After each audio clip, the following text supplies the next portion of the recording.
शरीरं स्वरूपं तथा वाक्यलत्रम्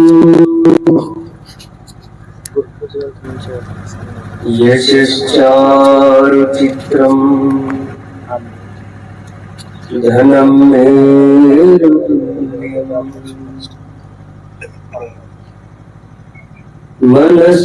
मनश्चेदलग्नं गुरोरङ्घ्रिपस्मै ततः किं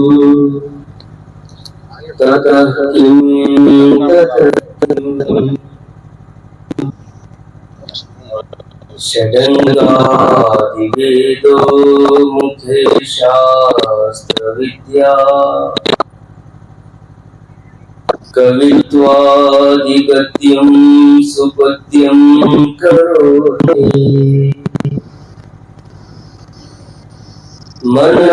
मनश्चेदलग्नं गुरोरङ्घ्रिपस्मै ततः किं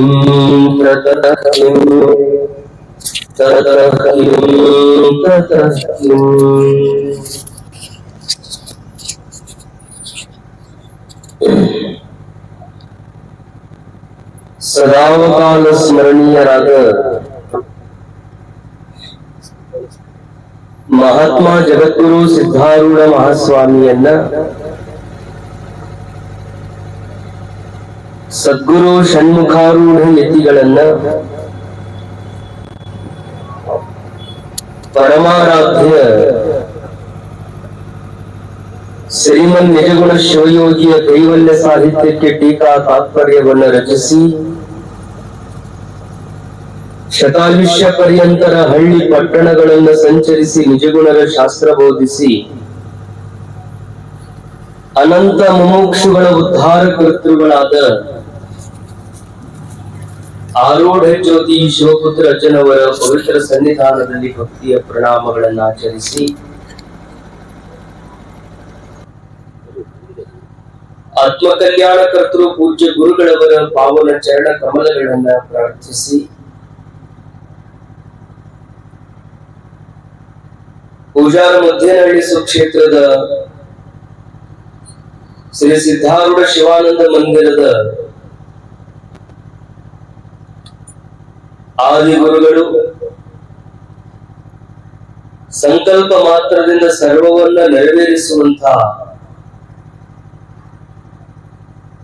ಬಸವಾನಂದ ಮಹಾಸ್ವಾಮಿಗಳವರ ಕರಕಮಲ ಸಂಜಾತರಾದ ಶಿವಾನಂದ ಮಹಾಸ್ವಾಮಿಗಳವರ ಪವಿತ್ರ ಸ್ಮೃತಿಯಲ್ಲಿ ಅನಂತ ಪರಿಣಾಮಗಳನ್ನು ಆಚರಿಸಿ ಈ ಪುಣ್ಯ ಪರಂಪರೆಯನ್ನ ಮುನ್ನಡೆಸುತ್ತಿರುವಂತಹ ಹದುಳಿಗರು, ಭಕ್ತ ಮಂಡಳಿಗೆ ಸುಜ್ಞಾನ, ಅನ್ನ, ಆಶ್ರಯವನ್ನ ನೀಡಬೇಕೆಂಬ ಅಪಾರವಾದ ಚಿಂತನೆಯೊಂದಿಗೆ ಯಾವಾಗಲೂ ಸೇವೆಯನ್ನ ಸಲ್ಲಿಸುತ್ತಾ ಬಂದಿರುವಂತಹ ಶ್ರೋತ್ರಿಯರು, ಬ್ರಹ್ಮನಿಷ್ಠರು, ಆರೂಢ ಸೇವಾತ್ರಯರು ಅನ್ನುವಂತಹ ವಿಶೇಷ ಪರಿಕಲ್ಪನೆಯನ್ನ ಸಮಾಜಕ್ಕೆ ನೀಡಿ ಆ ಸೇವಾತ್ರಯರಲ್ಲಿ ಓರ್ವರಾಗಿರುವಂತಹ ಸದ್ಗುರು ಚಿದಾನಂದ ಭಾರತಿ ಮಹಾಸ್ವಾಮಿಗಳವರನ್ನು ಅನಂತ ಪ್ರಣಾಮಗಳನ್ನು ಆಚರಿಸಿ ಈ ಮಹಾಕಾರ್ಯಕ್ಕೆ ತಮ್ಮ ಅನುಪಸ್ಥಿತಿಯ ಮಧ್ಯದಲ್ಲೂ ಶುಭ ಸಂದೇಶವನ್ನು ದಯಪಾಲಿಸಿ ದೂರದಲ್ಲಿದ್ದು ಸತ್ಸಂಗ ಕಾರ್ಯಕ್ಕೆ ತಮ್ಮ ದಿವ್ಯ ಆಶೀರ್ವಾದವನ್ನು ದಯಪಾಲಿಸಿದಂತ ಜೋಡಕುರುಡಿಯ ಶ್ರೋತ್ರಿಯ ಬ್ರಹ್ಮನಿಷ್ಠ ಸದ್ಗುರು ಚಿದ್ಘನಾನಂದ ಭಾರತಿ ಮಹಾಸ್ವಾಮಿಗಳವರನ್ನು ಅನಂತ ಪ್ರಣಾಮಗಳನ್ನು ಆಚರಿಸಿ ಪುಣ್ಯಶ್ರವಣದಲ್ಲಿ ಭಾಗಿಗಳಾಗಿರುವಂತಹ ಶಿವಸ್ವರೂಪಿಗಳ ತಮ್ಮೆಲ್ಲರಿಗೂ ಶರಣು ಶರಣಾರ್ಥಿ.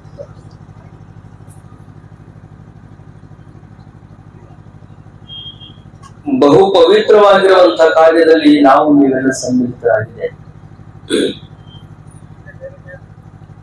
ಪೂಜ್ಯರು ಆರಂಭದಲ್ಲಿ ಒಂದು ಮಾತನ್ನ ಹೇಳಿದರು. ಭಗವದ್ಗೀತೆಯ ನಹಿ ಜ್ಞಾನೇನ ಸದೃಶಂ ಪವಿತ್ರಮಿಹ ವಿದ್ಯತೆ. ಜ್ಞಾನಕ್ಕೆ ಸಮಾನವಾದದ್ದು ಇನ್ಯಾವುದೂ ಇಲ್ಲ. ಜ್ಞಾನದಷ್ಟು ಪವಿತ್ರವಾದದ್ದು ಇನ್ಯಾವುದೂ ಇಲ್ಲ. ಜ್ಞಾನ ಬಹು ಪವಿತ್ರವಾಗಿರುವಂತಹದ್ದು. ಆ ಪವಿತ್ರವಾದ ಜ್ಞಾನಕ್ಕಿಂತಲೂ ಪವಿತ್ರವಾದದ್ದು ಇನ್ಯಾವುದೂ ಇಲ್ಲ.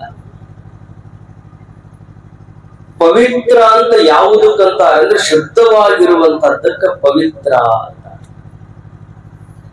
ಅಪವಿತ್ರ ಯಾವುದು ಅಂದ್ರೆ ಯಾವುದು ಅಶುದ್ಧವಾಗಿದೆಯೋ ಅದಕ್ಕೆ ಅಪವಿತ್ರ. ಗಂಗಾ ನದಿ ಪವಿತ್ರವಾಗಿರುವಂತಹ ನದಿ. ಯಾಕೆ ಗಂಗೆಯೊಳಗ ನಾವು ಸ್ನಾನ ಮಾಡುವುದರಿಂದ ನಮ್ಮೆಲ್ಲರಿಗೂ ಏನು ಭಾವದ ಮಾಡಿದ ಪಾಪಗಳೆಲ್ಲ ನಾಶವಾಗಿ ನಾನು ಶುದ್ಧವಾಗುತ್ತೇನೆ ಅನ್ನುವಂತ ಭಾವದೊಂದಿಗೆ ಗಂಗಾ ನದಿಯಲ್ಲಿ ನಾವು ಮುಳುಗುತ್ತೇವೆ, ಸ್ನಾನ ಮಾಡ್ತೇವೆ. ಗಂಗಾ, ಯಮುನಾ, ಸರಸ್ವತಿ, ನರ್ಮದಾ, ಸಿಂಧು, ಕಾವೇರಿ ಶ್ಲೋಕಗಳಲ್ಲಿ ಹೇಳ್ತೇವೆ. ಗಂಗೆ ಚ ಯಮುನೇ ಚೈವ ಗೋದಾವರಿ ಸರಸ್ವತಿ ನರ್ಮದಾ ಸಿಂಧು ಕಾವೇರಿ ಜಲೇಸ್ಮಿನ್ ಸನ್ನಿಧಿಂ ಕುರು. ನಾವು ಇರುವ ಮನೆಯೊಳಗನೆ ಮಾಡುವ ಪೂಜಾ ಪ್ರಕ್ರಿಯೆಯೊಳಗನೆ ತಂದು ಇಟ್ಟುಕೊಂಡಿರುವಂತಹ ಗಿಂಡಿ ನೀರಿನಲ್ಲಿ ಇಷ್ಟೆಲ್ಲಾ ಪವಿತ್ರ ನದಿಗಳನ್ನ ಆಹ್ವಾನ ಮಾಡಿ ದೇವತೆಗಳಿಗೆ ಪೂಜಾ ಮಾಡುವಂತ ಒಂದು ಪರಿಪಾಠ ಇದೆ. ಅದೇನು ತಿಳಿಸ್ಕೊಡ್ತದಂದ್ರೆ ಗಂಗಾ ಪವಿತ್ರವಾಗಿರುವಂತಹ ನದಿ, ಪಾಪಗಳನ್ನ ತೊಳೆಯುವಂಥವಳು. ಅದೆಷ್ಟು ಜನ್ಮಗಳಲ್ಲಿ ನಾವು ಪಾಪವನ್ನ ಮಾಡಿದ್ರು ಅದೆಲ್ಲ ಪಾಪವನ್ನ ನಿವಾರಿಸುವಂತ ದಿವ್ಯ ಶಕ್ತಿ ಅದು ಗಂಗೆಯೊಳಗೆ ಇರುವುದರಿಂದ ಅಲ್ಲಿ ಸ್ನಾನ ಮಾಡಬೇಕು ಅನ್ನುವಂತ ಒಂದು ಪದ್ಧತಿ ಭಾರತೀಯರ. ಗಂಗಾ ನದಿಯಲ್ಲಿ ಸ್ನಾನ ಮಾಡಿದ್ರೆ ನಾವೆಲ್ಲ ಪವಿತ್ರರಾಗ್ತೀವಿ ಅನ್ನುವಂತ ಭಾವ ನಮ್ಮೊಳಗೆ ಯಾವಾಗಲೂ ತುಂಬಿಕೊಂಡಿದೆ. ಅದಕ್ಕೆ ಕಾರಣ ಏನು ಅಂದ್ರೆ ಅದು ಪವಿತ್ರವಾಗಿರುವಂತಹದ್ದು.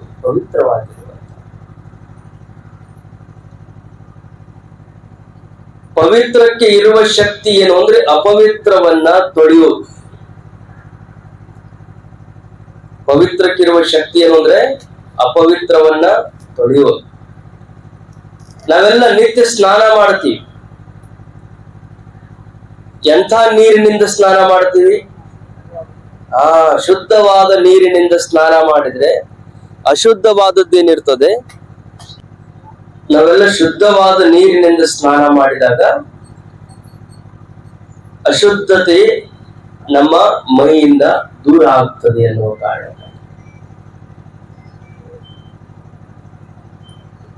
ಶುದ್ಧತೆಗೆ ಇರುವ ಶಕ್ತಿನೇ ಅಂತ. ಆ ಶುದ್ಧವಾಗಿರುವಂತಹ ಭಾವ ಅಶುದ್ಧವಾಗಿರುವಂತಹ ಗುಣಗಳನ್ನ ನಾಶ ಮಾಡ್ತದೆ.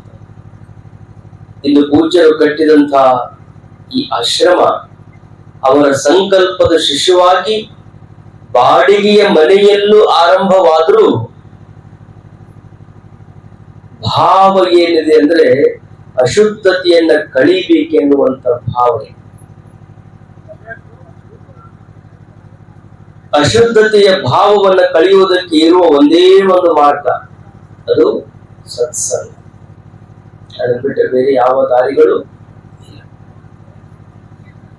ಮಂಡೆ ಮಾಸಿದಡೆ ಮಹಾಮಜ್ಜನವ ಮಾಡುವುದು, ವಸ್ತ್ರ ಮಾಸಿದಡೆ ಮಡಿವಾಳಂದಿಕ್ಕುವುದು, ಮನದ ಮೈಲಿಗೆಯ ತೊಳೆಯಬೇಕಾದರೆ ಕೂಡಲ ಚನ್ನ ಸಂಗಮ ದೇವರ ಅನುಭವ ಮಾಡು. ತಲೆ ಹೊಲಸಾದು ಅಂದ್ರೆ ತಲೆ ತೊಳ್ಕೊಳ್ಳೋದಕ್ಕೆ 108 ಸಾಬೂನುಗಳದಾವ, ಶಾಂಪೂ ಅದಾವ. ತಲೆ ಹೊಲಸಾಯ್ತು ಅಂದ್ರೆ ಶಾಂಪೂ ಇಂದ ತೊಳ್ಕೋಬಹುದು. ಮೈ ಮೇಲೆ ತೊಟ್ಟುಕೊಂಡಿರುವಂತ ಬಟ್ಟೆಗಳು ಹೊಲಸಾದವು ಅಂದ್ರೆ ನಾವು ತೊಳ್ಕೋಬಹುದು, ಇಲ್ಲ ಅದನ್ನ ತೊಳೆಯುವಂತ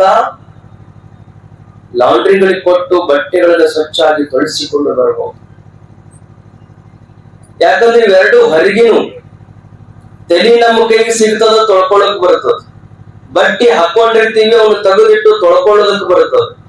ಆದ್ರೆ ಮನಸ್ಸು ಹೊಲಸಾಯ್ತು ಅಂದ್ರೆ ಅದನ್ನ ಹೆಂಗ ತೊಳೆಯೋದು? ಯಾಕ ಮನಸ್ಸು ಸೂಕ್ಷ್ಮವಾಗಿರುವ ಕಾರಣದಿಂದಾಗಿ ಅದು ಕಣ್ಣಿಗೆ ಕಾಣುವಂತದ್ದಲ್ಲ, ಕೈಗೆ ಸಿಗುವಂತದ್ದಲ್ಲ, ಇನ್ನೊಬ್ರು ಕೈ ಒಳಗ ಕೊಟ್ಟು ಅದನ್ನ ತೊಳಸ್ಲಿಕ್ಕೆ ಬರುವಂತದ್ದಲ್ಲ. ಹಿಂಗಿರುವಂತ ಮನಸ್ಸಿನ ಕೊಳೆಯನ್ನ, ಮನಸ್ಸಿನೊಳಗೆ ಹುಟ್ಟುವಂತ ವಿಕಾರವೆಂಬ ಕೊಳೆಯನ್ನ ತೊಳೆಯುವುದಕ್ಕಾಗಿ ನಮ್ಮೆಲ್ಲರಿಗೂ ಇರುವಂತ ಒಂದು ಅತ್ಯುನ್ನತವಾದ ಉಪಾಯ ಯಾವುದು ಅಂದ್ರೆ ಸತ್ಸಂಗ ಎಂಬ ಸಾಬೂನಿನಿಂದ, ಸತ್ಸಂಗ ಎಂಬ ಶಾಂಪೂವಿನಿಂದ, ಸತ್ಸಂಗ ಎಂಬ ಪವಿತ್ರ ಜಲದಿಂದ ಅಪವಿತ್ರವಾಗಿರುವಂತಹ ಮನಸ್ಸನ್ನ ತೊಳಿಲಿಕ್ಕೆ ಬರುತ್ತದೆ ಎನ್ನುವ ಕಾರಣಕ್ಕಾಗಿ ಪೂಜ್ಯ ಚಿದಾನಂದ ಭಾರತಿ ಸ್ವಾಮಿಗಳವರು ಈ ರಾಷ್ಟ್ರೀಯ ಹೆದ್ದಾರಿಯ ಹೊಂದಿಕೊಂಡೇ ಅಂತ ಸತ್ಸಂಗ ಕಾರ್ಯವನ್ನು ನೆರವೇರಿಸುವ ಮೂಲಕ ಮುಮುಕ್ಷುಗಳ ಮನಸ್ಸಿಗೆ ಅಂಟಿಕೊಂಡಿರುವಂತಹ ಅಜ್ಞಾನದ ಕೊಳೆಯನ್ನ ಕಳೆಯುವುದಕ್ಕಾಗಿ ಒಂದು ಆಶ್ರಮವನ್ನು ಆರಂಭ ಮಾಡಿದ್ದಾರೆ. ಅಂದ್ರೆ ಇದಕ್ಕಿಂತಲೂ ಆನಂದ ಪಡುವುದಕ್ಕೆ ಮತ್ಯಾವ ವಿಷಯಗಳು ಇಲ್ಲ ಅನ್ನೋದನ್ನ ಈ ಪ್ರಸಂಗದಲ್ಲಿ ನಾನು ಸ್ಮರಣೆಯನ್ನ ಮಾಡಿಕೊಳ್ಳುತ್ತೇನೆ. ಸತ್ಸಂಗ ಬಹಳ ಮಹತ್ವದ ಅಂಶ, ಬಹಳ ಮಹತ್ವದ ಅಂಶ. ಆ ಸತ್ಸಂಗದಲ್ಲಿ ಏನಾಗ್ತದೆ ಅಂದ್ರೆ ಜ್ಞಾನ ಸಿಗ್ತದೆ. ಸತ್ಸಂಗದ ಮೊದಲನೆಯ ಗುಣ ಯಾವುದು? ಜ್ಞಾನ. ಅದಕ್ಕವರು ಜ್ಞಾನಾದೇವತು ಕೈವಲ್ಯ ಪವಿತ್ರಂ ಇಹ ನ ವಿದ್ಯತೆ. ಜ್ಞಾನಕ್ಕಿಂತಲೂ ಪವಿತ್ರವಾದದ್ದಿಲ್ಲ ಯಾವುದೂ ಇಲ್ಲ. ನಹಿ ಜ್ಞಾನೇನ ಸದೃಶಂ. ಅದನ್ನು ಶ್ರೀಮನ್ ನಿಜಗುಣ ಶಿವಯೋಗಿಗಳು ಕೈವಲ್ಯವರಿವಿಂದಹುದು. ಏನ್ ಹೇಳ್ತಾರೆ ನಿಜಗುಣರು? ಕೈವಲ್ಯವರಿವಿಂದಹುದು ಅಂದ್ರೆ ಕೈವಲ್ಯವು ಅರಿವಿಂದ ಅಹುದು. ಮೋಕ್ಷ ಎದರಿಂದ ಆಗ್ತದೆ ಅಂದ್ರೆ ಅರಿವಿನಿಂದಲೇ ಆಗುತ್ತದೆ.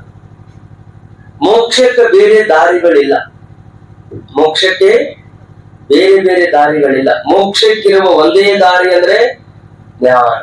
ಜ್ಞಾನ ನೀವು ಉಳಿದಿದ್ದು ಅದಾವಲ್ರಿ, ಭಜನದ, ಯೋಗದ, ರಾಜಯೋಗದ, ಶಿವಯೋಗದ, ಈ ಯಾವ ಯೋಗಗಳನ್ನ ನೀನು ಆಚರಿಸಿದರೂ ಆ ಎಲ್ಲ ಯೋಗಗಳು ಎಲ್ಲಿಗೆ ಹೋಗಿ ಕೂಡುತ್ತವೆ ಅಂದ್ರೆ ಜ್ಞಾನ ಯೋಗಕ್ಕನೇ ಹೋಗಿ ಕೂಡುತ್ತವೆ. ಜ್ಞಾನ ಯೋಗವನ್ನೇ ಉಳಿದೆಲ್ಲ ಯೋಗಗಳು ಆಶ್ರಯ ಮಾಡಿಕೊಂಡಿರುವ ಕಾರಣದಿಂದ ಜ್ಞಾನದ್ವಾರ ಮೋಕ್ಷ. ಮೋಕ್ಷ ಯಾವಾಗಲೂ ಜ್ಞಾನದ್ವಾರ. ಯಾಕ? ಅಜ್ಞಾನದಿಂದ ಬಂದಿರುವಂತಹ ಭಯ, ಅಜ್ಞಾನದಿಂದ ಬಂದಿರುವಂತಹ ಜನ್ಮ ಅದು ಜ್ಞಾನದಿಂದಲೇ ನಿವೃತ್ತಿ ಆಗುವುದು. ಹಗ್ಗದಲ್ಲಿ ತೋರಿದಂತ ಹಾವು, ಹಗ್ಗದೊಳಗೆ ಏನಾಗಿದೆ? ಹಾವು ತೋರ್ಯದ. ಹಾವು ಇಲ್ಲಲ್ಲಿ, ಹಗ್ಗದಲ್ಲಿ ಅದು ತೋರ್ಯದ. ಸಾಯಂಕಾಲ ಸಮಯದಲ್ಲಿ ಸ್ವಲ್ಪ ಹೊರಗೆ ಕತ್ತಲೆದ, ಕಣ್ಣಿಗೆ ಇವಂಗು ಸ್ವಲ್ಪ ಬರಿ ಬಂದವ, ಇವನಿಗೆ ಬರಿ ಬಂದವ, ಹೊರಗೆ ಸ್ವಲ್ಪ ಕತ್ಲೈತಿ, ಹಾದಿ ಒಳಗ ಹಗ್ಗ ಬಿದ್ದೈತೆ. ಹೆಂಗ್ ಕಾಣಿಸ್ತದೆ? ಹಾವು ಕಂಡಂಗ ಅದು ಕಾಣಿಸ್ತದೆ.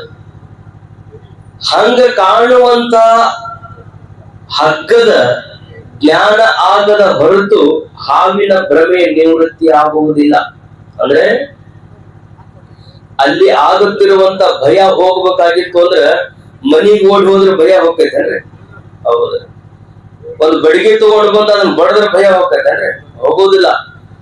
ಯಾವಾಗ ಆ ಭಯ ನಿವೃತ್ತಿ ಆಗ್ತದಂದ್ರೆ ಒಂದು ಬ್ಯಾಟ್ರಿ ತಗೋಬೇಕು, ಅದು ಏನೈತಿ ಅಂತ ನೋಡ್ಬೇಕು. ಅದ್ರ ಮೇಲೆ ಬೆಳಕು ಬೀಳುವಂಗ ಮಾಡಿ ಅದನ್ನ ತಿಳ್ಕೊಂಡು ಬಿಟ್ವಿ ಅಂದ್ರೆ ಏನಾಗ್ಬಿಡ್ತದೆ? ಭ್ರಮ ನಿವೃತ್ತಿ ಆಗ್ತದೆ.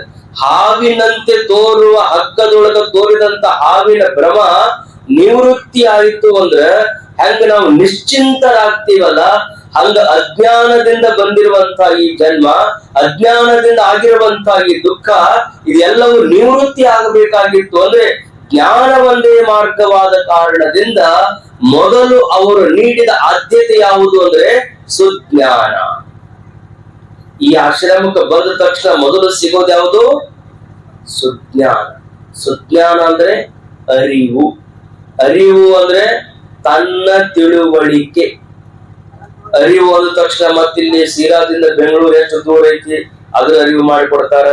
ಇಲ್ಲಿ ಶಿರಾದಿಂದ ಮತ್ತೆ ಚಿತ್ರದುರ್ಗಕ್ಕೆ ಹೋಗಕ್ಕೆ ಎಷ್ಟು ದೂರ ಐತಿ ಅದ್ರ ಅರಿವು ಮಾಡಿಕೊಡಂಗಿಲ್ಲ. ಆ ಅರಿವನ್ನ ಮಾಡಿಕೊಡೋದಕ್ಕೆ ಹಾದಿ ತುಂಬ ಕಲ್ಲುಗಳದಾವ. ಆ ಅರಿವನ್ನ ಮಾಡಿಕೊಡೋದಕ್ಕೆ ಹಾದಿ ತುಂಬ ಬೋರ್ಡ್ಗಳದಾವ. ಅದನ್ನೆಲ್ಲ ಹೊರಗಿನ ಪ್ರಪಂಚದ ಅರಿವನ್ನ ಮಾಡಿಕೊಡೋದಕ್ಕ ಲಕ್ಷ ಲಕ್ಷ ಜನ ಅದಾರ. ಆದ್ರೆ ಅಂತರಂಗದಲ್ಲಿ ಇರುವಂತ ಅಜ್ಞಾನದ ಅರಿವನ್ನ ಮಾಡಿಸಿ ನೀನು ಜ್ಞಾನ ಸ್ವರೂಪನನ್ನುವಂತ ಜ್ಞಾನ ತೋರಿಸುವಂತವನು ಒಬ್ಬನೇ ಗುರುವಾದ ಕಾರಣದಿಂದ ಆ ಗುರುವಿಗೆ ಸಮನಾದಂತವರು ಇನ್ಯಾರು ಇಲ್ಲ. ಅವ ಮಾತ್ರ ಜ್ಞಾನವನ್ನ ಕೊಡಲಿಕ್ಕೆ ಸಾಧ್ಯ. ಅದಕ್ಕೆ ಆ ಜ್ಞಾನಕ್ಕೆ ಸಮಾನವಾದಂತ ಜ್ಞಾನದಷ್ಟು ಪವಿತ್ರವಾದದ್ದು ಇನ್ಯಾವುದೂ ಇಲ್ಲ ಹೇಳ್ತಾರೆ ದೊಡ್ಡಪೂರ್ ಚರಿತ್ರೆಯಲ್ಲಿ. ಕೈವಲ್ಯ ಪದ್ಧತಿಯ ಜ್ಞಾನ ಪ್ರತಿಪಾದನದಲ್ಲಿ ಒಂದು ಶ್ಲೋಕ ಇದೆ. ದೇಹಾತ್ಮ ಬುದ್ಧಿಜಂ ಪಾಪಂ, ದೇಹಾತ್ಮ ಬುದ್ಧಿಜಂ ಪಾಪಂ. ನಿಜವಾದ ಪಾಪ ಯಾವುದು ಅಂದ್ರೆ ನಾವು ಸುಳ್ಳು ಹೇಳಿದ್ರೆ ಪಾಪ, ಕಳ್ಳತನ ಮಾಡಿದ್ರೆ ಪಾಪ, ನಿಂದೆ ಮಾಡಿದ್ರೆ ಪಾಪ, ಯಾರಿಗಾದ್ರೂ ನಾವು ಬೈದ್ರೆ ಪಾಪ, ಇವೆಲ್ಲ ಪಾಪನೇ. ಆದ್ರೆ ಇವು ಎಂಥ ಪಾಪಗಳಂದ್ರೆ ಸಣ್ಣ ಪುಟ್ಟ ಪಾಪಗಳು. ಕಳ್ಳತನ ಮಾಡಿದಾಗ ಏನ್ ಪಾಪ ಬರ್ತದೆ, ಇನ್ನೊಬ್ಬರನ್ನ ನಿಂದನ ಮಾಡಿದಾಗ ಏನು ಪಾಪ ಬರ್ತದೆ, ಇನ್ನೊಬ್ಬರ ಮನಸ್ಸಿನ ಘಾಸಿ ಮಾಡಿದಾಗ ಏನು ಪಾಪ ಬರ್ತದೆ, ಇವೆಲ್ಲ ಸಣ್ಣ ಪುಟ್ಟ ಪಾಪಗಳಿವು. ನಿಜವಾದ ಪಾಪ ಯಾವುದು ಅಂದ್ರೆ ದೇಹಾತ್ಮ ಬುದ್ಧಿಜಂ. ಈ ಶರೀರವೇ ನಾನು ಅಂತ ತಿಳ್ಕೊಳ್ಳುವಂತ ಕೆಟ್ಟ ಪಾಪ ಇನ್ನೊಂದು ಯಾವುದೂ ಇಲ್ಲ. ಯಾಕೆ? ಶರೀರ ನಾನು ಅಂತ ತಿಳಿದ್ವಿ ಅಂದ್ರೆ ಎಲ್ಲ ಪಾಪಗಳ ಕೂಪ ಯಾವುದು ಅಂದ್ರೆ ಶರೀರ. ಯಾಕೆ ಹಂಗ ಹೇಳ್ತಾರಂದ್ರೆ ಪಾಪಗಳನ್ನ ಮಾಡುವುದಕ್ಕೆ ಹಚ್ಚುವುದೇನೆ ಈ ಶರೀರ. ಪಾಪಗಳ ಕಡೆಗೆ ನಮ್ಮನ್ನ ಕರೆದುಕೊಂಡು ಹೋಗುವಂತಹದ್ದೇ ಮನಸ್ಸು. ಪಾಪಗಳನ್ನ ಮಾಡುವಂತಹದ್ದೇ ವಾಣಿ. ಇದು ಎಲ್ಲವೂ ಎದರಿಂದ ಆಗ್ತದೆ ಅಂದ್ರೆ ಶರೀರದಿಂದ ಅದು ಆಗ್ತದೆ. ಈ ಶರೀರ ತಾನು ಅಂತ ತಿಳಿದುಕೊಂಡದ್ದರಿಂದ ಈ ಶರೀರವನ್ನ 150 ವರ್ಷ ಬದುಕಿಸ್ಕೋಬೇಕು. ಈ ಶರೀರವನ್ನು ಯಾವಾಗ್ಲೂ ನಾನು ಇಟ್ಕೋಬೇಕು. ಈ ಶರೀರಕ್ಕೆ ಏನೋ ತೊಂದರೆ ಆಗಬಾರ್ದು ಅಂತ ಹೇಳಿ ಒಂದೊಂದು ಎಲ್ಲಾ ಪಾಪಗಳನ್ನ ಮಾಡಿ ಈ ಶರೀರ ಪೋಷಣೆಗಾಗಿ ಸುಳ್ಳು ಹೇಳ್ತಾನ, ಕಳತನ ಮಾಡ್ತಾನ. ಅದನ್ನೆಲ್ಲಾ ಮಾಡಿ ಮನುಷ್ಯ ತಂದು ತಾನು ಸುಖ ಇರಬೇಕು, ಶರೀರ ಚಲೋ ಇರಬೇಕು ಅಂತ ಹಣ ಕೂಡಿಡ್ತಾನ, ಮನಿ ಕೂಡಿ ಹಾಕ್ತಾನ, ಬಂಗಾರ ಕೂಡಿ ಹಾಕ್ತಾನ. ಅವಾಗೆಲ್ಲ ಪಾಪ ಆರಂಭ ಆಗ್ತದೆ. ಅಷ್ಟಲ್ಲದೆ ಬಿಟ್ಟು ಹೋಗುವಂತ ಈ ಶರೀರವನ್ನೇ ತಾನು ಅಂತ ತಿಳಿದ ಅಂದ್ರೆ ಒಂದು ಕೋಟಿ ಆಕಳಗಳನ್ನ ಕೊಂದಷ್ಟು ಪಾಪ ಬರ್ತದೆ. ಎಂಥ ಪಾಪ ಇದು? ಒಂದು ಆಕಳ ಕೊಲೆ ಮಾಡಿದ್ರೇ ಪಾಪ ಅಂತ ನಾವು ಹೇಳ್ತೀವಿ. 1 ಕೋಟಿ ಆಕಳಗಳನ್ನ ಕೊಂದಾಗ ಎಷ್ಟು ಪಾಪ ಬರ್ತದಲ್ಲ ಅಷ್ಟು ಈ ಶರೀರ ನಾನು ಅಂತ ತಿಳ್ಕೊಂಡ್ರೆ ಬರ್ತದೆ. ಯಾಕೆ ಮಹಾತ್ಮರ ಮಾತು ಹೇಳ್ತಾರಂದ್ರೆ ನೀನ್ ಎಷ್ಟೇ ಪ್ರಯತ್ನ ಮಾಡಿದ್ರು ಈ ಶರೀರವನ್ನ ಉಳಿಸಿಕೊಳ್ಳಲಿಕ್ಕೆ ಸಾಧ್ಯ ಇಲ್ಲ. ಯಾಕೆ? ಎಲ್ಲರೂ ಹೋಗ್ಯಾರ.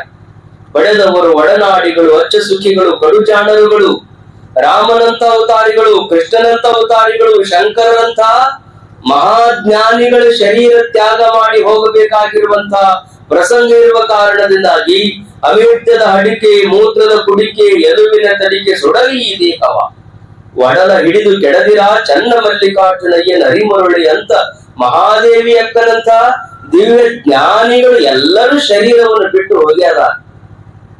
ಯಾರು ಶರೀರವನ್ನು ತೊಟ್ಟು ಬಂದಾರ ಅವರೆಲ್ಲರೂ ಬಿಟ್ಟು ಹೋಗ್ಯಾರ. ಅಂದ ಬಳಿಕ ಎಷ್ಟು ಪ್ರಯತ್ನ ಮಾಡಿದ್ರು ಈ ಶರೀರವನ್ನು ನಾವು ಉಳಿಸಿಕೊಳ್ಳಲು ಸಾಧ್ಯ ಇಲ್ಲ. ಆದ್ರೂ ಅದೀವಲ್ರಿ, ಪ್ರಾರಬ್ಧವಶದಿಂದ ಅದಿ.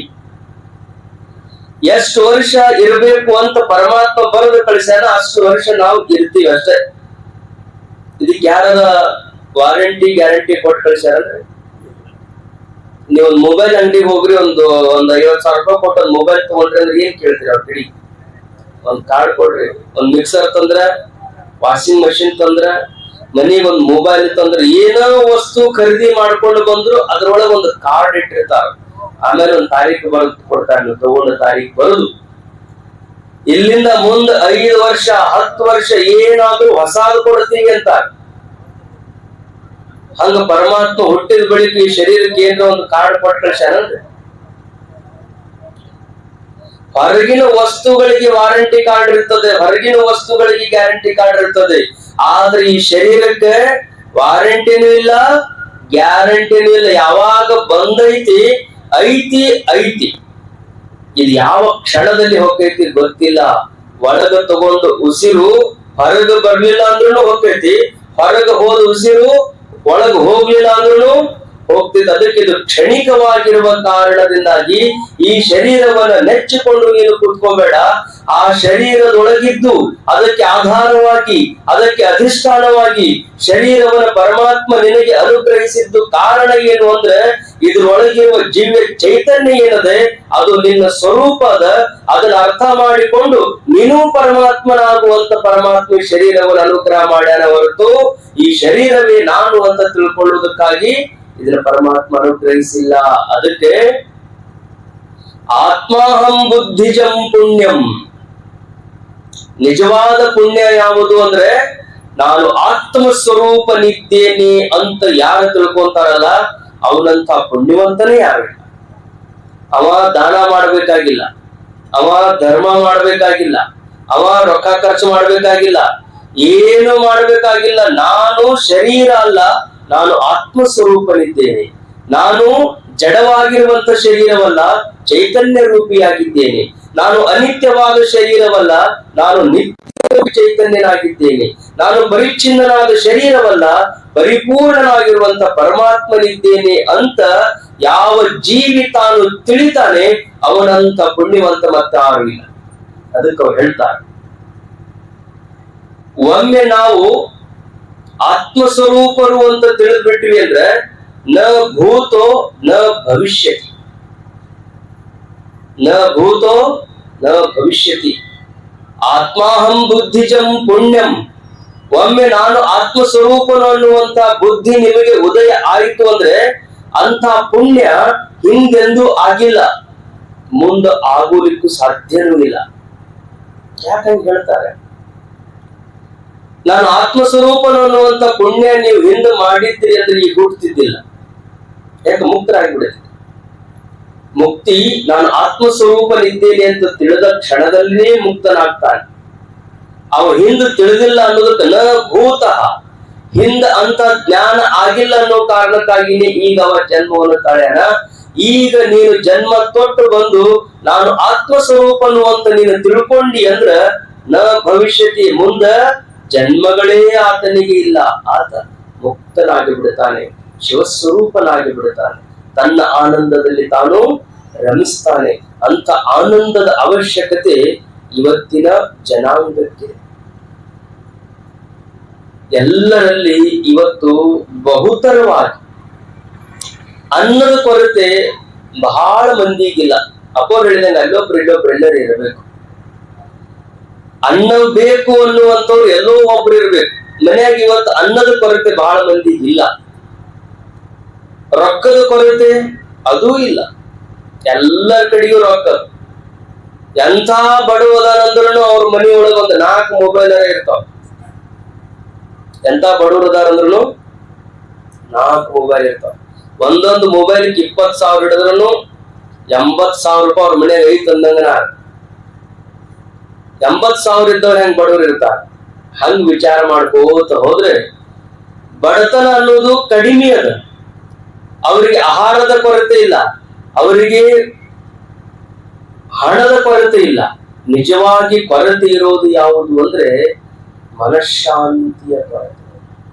ರೊಕ್ಕದ ಹೆಂಗ ಬಳಸ್ಬೇಕಂತ ಗೊತ್ತಿಲ್ಲ, ರೊಕ್ಕ ಐತಿ ಹೆಂಗ ಬಳಸ್ಬೇಕು ಅಂತ ಗೊತ್ತಿಲ್ಲ. ಕೋಟಿ ಕೋಟಿ ಇದ್ದವರೆಲ್ಲ ಆರಾಮದಾರ ಅಂತ ತಿಳ್ಕೊಂಡಿದ್ರೆ ನಮ್ಮಂತ ದೊಡ್ಡವರೇ ಯಾರು? ಕೋಟಿ ರೊಕ್ಕ ಹೊಂದಿದವರೆಲ್ಲ ಆರಾಮದಾರ ಅಂತೀರಿ.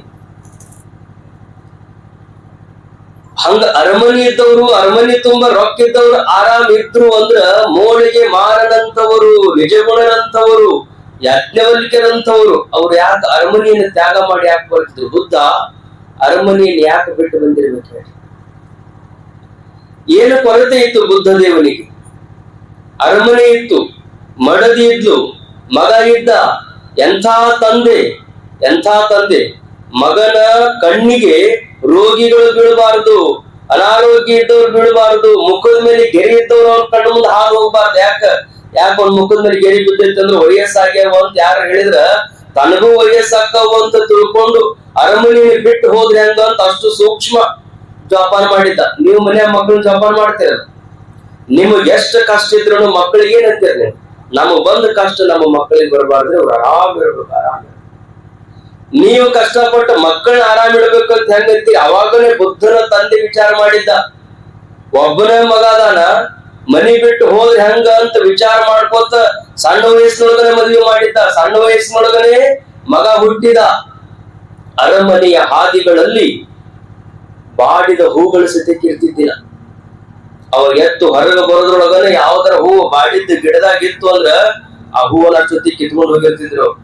ಯಾಕ ಹೂವು ಮುಖ ಸಾಫ್ ಮಾಡೈತಲ್ಲಂದ್ರೆ ಬಾಡ್ತದ್ರಿ, ಅದು ಬಾಡ್ತದಂದ್ರೆ ಏನಂತ ಕೇಳ್ತಿದ್ದಾವ. ಬಾಡ್ತದಂದ್ರೆ ಬೆಳಿಗ್ಗೆ ಅರಳಿರ್ತದ, ಸಂಜೆ ಆದ್ರೆ ಅದು ಬಾಡ್ತದ. ಅಂದ್ರೆ ಮುಂಜಾನೆ ಹುಟ್ಟಿದ್ದು ಸಂಜೆ ಮುಂದೆ ಸಾಯ್ತೈತಿ ಅಂತ ಶಬ್ದ ಕೇಳಿದ್ರೆ ನಾನು ಸಾಯ್ತೀನಿ ಅಂತ ಕೇಳಿದ್ರೆ ಏನ್ ಮಾಡೋದು? ಸಾವು ಅನ್ನೋ ಶಬ್ದನೇ ಅವನ ಕಿವಿಗೆ ಬೀಳಬಾರದು, ಬಾಡುತ್ತದೇನೋ ಶಬ್ದನೇ ಅವನ ಕಿವಿಗೆ ಬೀಳಬಾರದು. ಇಷ್ಟೆಲ್ಲಾ ಜಾಗರೂಕತೆಯಿಂದ ಇದ್ದಾಗ್ಯೂ ಸಹಿತ ಒಮ್ಮೆ ಬುದ್ಧನಿಗೆ ಅನಿಸ್ತು, ಹಾದಿಯೊಳಗೆ ಹೋಗುವಾಗ ರೋಗಿಯನ್ನ ನೋಡಿ ಸಾರಥಿಯನ್ನು ಕೇಳಿದ, ಯಾಕೆ ಹಿಂಗ? ಇಲ್ಲ, ಅವನ ಶರೀರಕ್ಕೆ ರೋಗ ಬಂದದ್ದು.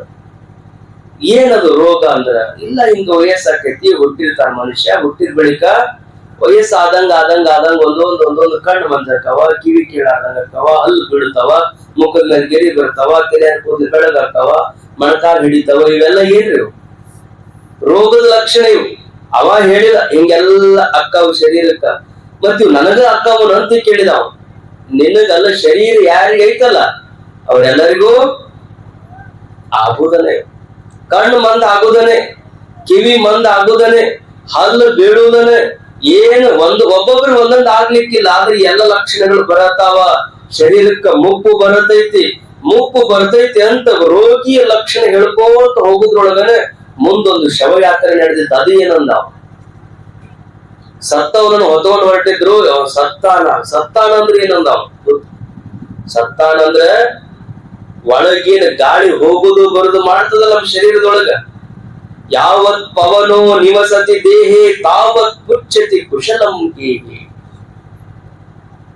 ಎಲ್ಲಿ ತನ ಈ ಶರೀರದೊಳಗ ಗಾಳಿ ಹೋಗುದು ಬರುದು ಮಾಡ್ತದ ಅಲ್ಲಿ ತನ ಆರಾಮದಿರಿ ಅಂತ ಎಲ್ಲರೂ ಕೇಳ್ತಾರ. ಒಳಗ ಹೋದ ಗಾಳಿ ಹೊರಗೆ ಬರ್ಲಿಲ್ಲ ಅಂದ್ರ, ಹೊರಗೆ ಹೋದ ಗಾಳಿ ಒಳಗೆ ಬರ್ಲಿಲ್ಲ ಅಂದ್ರ ಭಾರ್ಯಾ ಬಿಭ್ಯತಿ ತಸ್ಮಿನ್ ಕಾಯಿ. ಹೊರಗಿನವರಲ್ಲ, ಯಾವ ಶರೀರದ ಜೊತೆಗೆ 50-60 ವರ್ಷ ಪ್ರಾಪಂಚಿಕ ಜೀವನವನ್ನು ನಡೆಸ್ಕೊಂಡು ಬಂದಿದ್ದಲ್ಲ ಅದ ಹೆಂಡತಿ ಗಾಳಿ ಇಲ್ಲದ ಶರೀರವನ್ನು ನೋಡಿದ್ದು ಅಂದ್ರ ಆಕೆನ ಹೆದರಿ ಹೊಯ್ಕೊಳಕ್ ಬಿಡ್ತಾಳ. ಹಂಗಾಗ್ತದೆ ಶರೀರ ಬಹಳ ಮಾಡ್ತದ. ಹಿಂಗ ಗಾಳಿ ಹೊರಗೆ ಹೋಗ್ಯದ, ಪ್ರಾಣ ಹೋಗ್ಯದ. ಪ್ರಾಣ ಅಂದ್ರೆ the life force, the vital energy. ಅದಕ್ಕನೇ ಪ್ರಾಣ ಅಂತಾರ. ಪ್ರಾಣ ಅಂದ್ರೇನೆ ಗಾಳಿ. ಎಷ್ಟು ತರದ ಪ್ರಾಣಗಳದಾವ? 5 ಪ್ರಾಣಗಳದಾವ ನಮ್ಮ ಶರೀರದೊಳಗೆ. ನಾವು ಬರೇ ಉಸಿರಾಟ ಮಾಡ್ತೀವ್ರಿ, ಇದು ಒಂದ ಅಂತ ತಿಳ್ಕೊಂಡಿ. ಇದು ಒಂದ ಗಾಳಿ ಇದ್ರೆ ಮನುಷ್ಯ ಸುದ್ದಿ ಇರಂಗಿಲ್ಲ. 5 ಗಾಳಿ ಸಮ ಇರಬೇಕು. ಯಾವ? ಪ್ರಾಣ ಅಪಾನ ಉದಾನ ವ್ಯಾನ ಸಮಾನ. ಪ್ರಾಣವಾಯು ಅಂದ್ರೆ ನಮ್ಮ ಮೂಗಿನಿಂದ ತೆಗೆದುಕೊಂಡು ನಮ್ಮ ಶ್ವಾಸಕೋಶದವರೆಗೂ ಬರುವಂತಹದ್ದು ಪ್ರಾಣವಾಯು. ಹೃದಯ ಪ್ರಾಣ, ಬುಧೆ ಅಪಾನ. ನಮ್ಮ ನಾಭಿಯಿಂದ ಹೊಕ್ಕಳದಿಂದ ಕೆಳಗಿನ ಭಾಗಕ್ಕೆ ಇರುವಂತ ಗಾಳಿಗೆ ಅದಕ್ಕೆ ಅಪಾನ ಅಂತ. ಈ ಹೃದಯ ಭಾಗದಿಂದ ನಮ್ಮ ಹೊಕ್ಕಳದ ಭಾಗದವರೆಗೆ ಇರುವಂತ ವಾಯುವಿಗೆ ಸಮಾನ ವಾಯು ಅಂತ. ಸಮಾನ ವಾಯು ಯಾರ್ದು ಚೆನ್ನಾಗಿರ್ತದೆ ಅವ್ರಿಗೆ ಉಂಡು ಊಟ ಎಲ್ಲ ಕರಗ್ತದೆ ಪಚ್ಚಿನಾಕ. ಸಮಾನ ವಾಯು ಚಲೋ ಇರ್ಲಿಲ್ಲ ಅಂದ್ರೆ ಹಟ್ಟಿ ಕೆಟ್ಟ ಹೋಗ್ಬಿಡುತ್ತದೆ. ತಲೆ ಕೆಟ್ಟವ್ರು ಮಾತಾಡಿಸ್ಬೋದು, ಹಟ್ಟಿ ಕೆಟ್ಟವ್ರು ಮಾತಾಡಿಸೋದು ಕಷ್ಟ. ಹಟ್ಟಿ ಕೆಡೋದು ಅಂದ್ರೆ ಕೆಟ್ಟನ. ಸಮಾನ ವಾಯು ಚಲೋ ಇರ್ಬೇಕು. ಸಮಾನವಾಯು, ಅಪಾನವಾಯು, ಪ್ರಾಣವಾಯು, ಇದರ ಜೊತೆಗೆ ಉದಾನವಾಯು. ಉದಾನ ಅಂದ್ರೆ ಕಂಠದಿಂದ ಮೇಲ್ಭಾಗದಲ್ಲಿ ಇರ್ತದೆ. ಉದಾನವಾಯು ನಮ್ಮ ಕಂಠಗಳಲ್ಲಿ ಮೂಡುವಂತ ಶಬ್ದಗಳಿಗೆ ಶಕ್ತಿಯನ್ನು ಕೊಡುವಂತಹದ್ದು. ಓಂಕಾರವನ್ನು ನೀವು ಹೇಳ್ತಿದ್ರೆ, ಶಿವ ಮಂತ್ರವನ್ನು ನೀವು ಹೇಳ್ತಿದ್ರೆ, ಆ ಮಂತ್ರಗಳು ಸ್ಫುಟವಾಗಿ ಹೊರಗೆ ಎದಕ್ಕೆ ಬರ್ತಾವಂದ್ರೆ ಉದಾನ ವಾಯುವಿನ ಕಾರಣವಾಗಿ.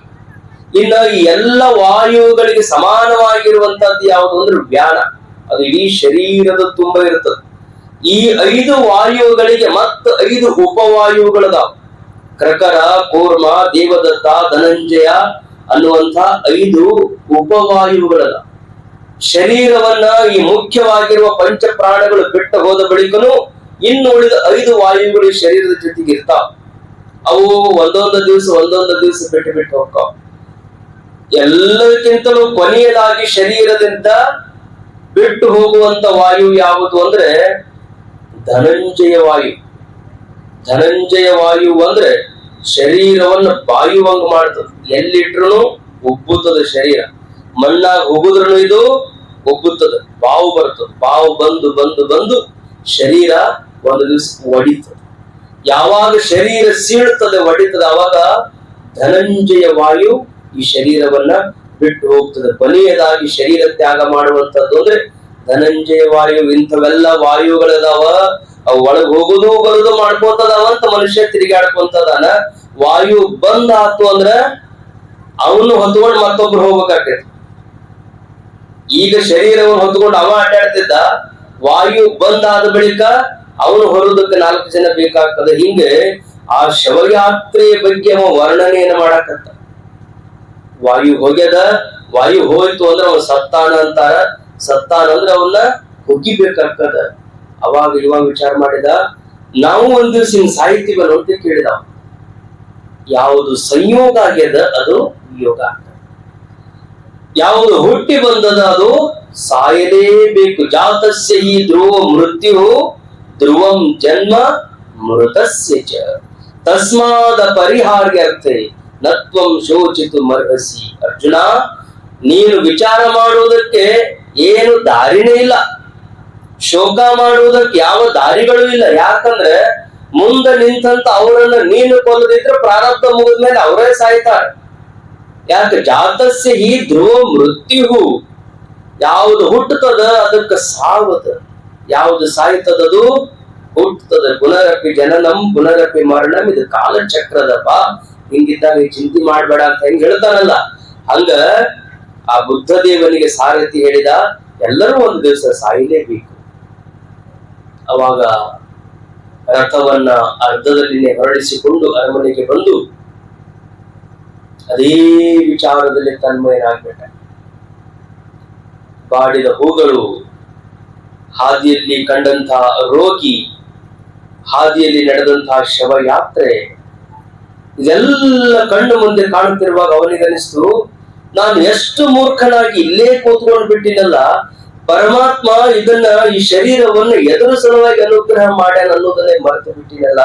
ನಾನು ಅರಮನೆಯ ವೈಭವದಲ್ಲಿನೇ ತೊಡಗಿ ಬಿಟ್ಟಿನಲ್ಲ ಅಂತ ಬುದ್ಧನಿಗೆ ಅರಮನೆ ಸುಖ ಅನಿಸ್ಲಿಲ್ಲ, ಅಲ್ಲಿರುವ ಸಂಪತ್ತು ಸುಖ ಅನಿಸ್ಲಿಲ್ಲ, ಅಲ್ಲಿರುವಂತ ದಾಸಿಯರಲ್ಲಿ ಸುಖ ಅನಿಸ್ಲಿಲ್ಲ. ಅವನಿಗನಿಸ್ತು, ನನ್ನನ್ನ ನಾನು ತಿಳಿದುಕೊಂಡ್ರೆ ಮಾತ್ರ ಈ ಶರೀರದ ಸಾರ್ಥಕತೆ ಆಗ್ತದೆ, ಅದನ್ನ ತಿಳಿಬೇಕು ಅಂತ ಎಲ್ಲರೂ ಮಲಗಿದಾಗ ಮಧ್ಯರಾತ್ರಿಯಲ್ಲಿ ಎದ್ದು ಹೊರಟಿರುವಂತಹ ಮಹಾನ್ ಯೋಗಿ ಅಂದ್ರೆ ಆತ ಬುದ್ಧ ದೇವನಾದ. ಎದು ಹೊರಟ ಆತ್ಮಜ್ಞಾನಕ್ಕಾಗಿ. ಅಂದ್ರೆ ಅರಮನೆಯೊಳಗ ಸುಖ ಇಲ್ಲ ಅನ್ನೋದು ಗೊತ್ತಾಯ್ತು. ಹಣದೊಳಗ ಸುಖ ಇದ್ರೆ ಅವ್ರು ಅಲ್ಲೇ ಇರ್ಬೇಕಾಗಿತ್ತು, ಅರಮನೆಯೊಳಗ ಸುಖ ಇದ್ರೆ ಅಲ್ಲೇ ಇರ್ಬೇಕಾಗಿತ್ತು. ಕಲ್ಯಾಣದಿಂದ ಒಬ್ಬ ಶರಣ ಬಂದ, ಅಫ್ಘಾನಿಸ್ತಾನದಿಂದ ಬಂದ್ರು, ಕಾಶ್ಮೀರದಿಂದ ಒಬ್ಬ ಶರಣ ಬಂದ. ಅವನಿಗೆ ಮೂಳಿಗೆಯ ಮಹಾದೇವ ಅಂತ. ಅವನು ರಾಜನೇ, ಕಾಶ್ಮೀರದ ರಾಜ. ಕಾಶ್ಮೀರ ಅಂದ್ರೆ ಸುಂದರವಾದಂತಹ ದೇಶ. ನಮ್ಮ ಭಾರತಕ್ಕನೇ ಒಂದು ಮುಕುಟ ಅಂದ್ರೆ ಕಾಶ್ಮೀರ. ಶೇಬುಗಳನ್ನು ಬೆಳೀತಾರೆ ಅಲ್ಲಿ. ವಾತಾವರಣ ಎಷ್ಟು ಶುದ್ಧ, ಎಷ್ಟು ಸ್ವಚ್ಛಂದವಾದ ಗಾಳಿ. ಕಣ್ಣುಗಳನ್ನು ನೋಡಬೇಕು ಅಂದ್ರೆ ಕಾಶ್ಮೀರಕ್ಕೆ ಹೋಗ್ಬೇಕು, ಅಷ್ಟು ಅದ್ಭುತವಾದ ಪರಿಸರ ಕಾಶ್ಮೀರ.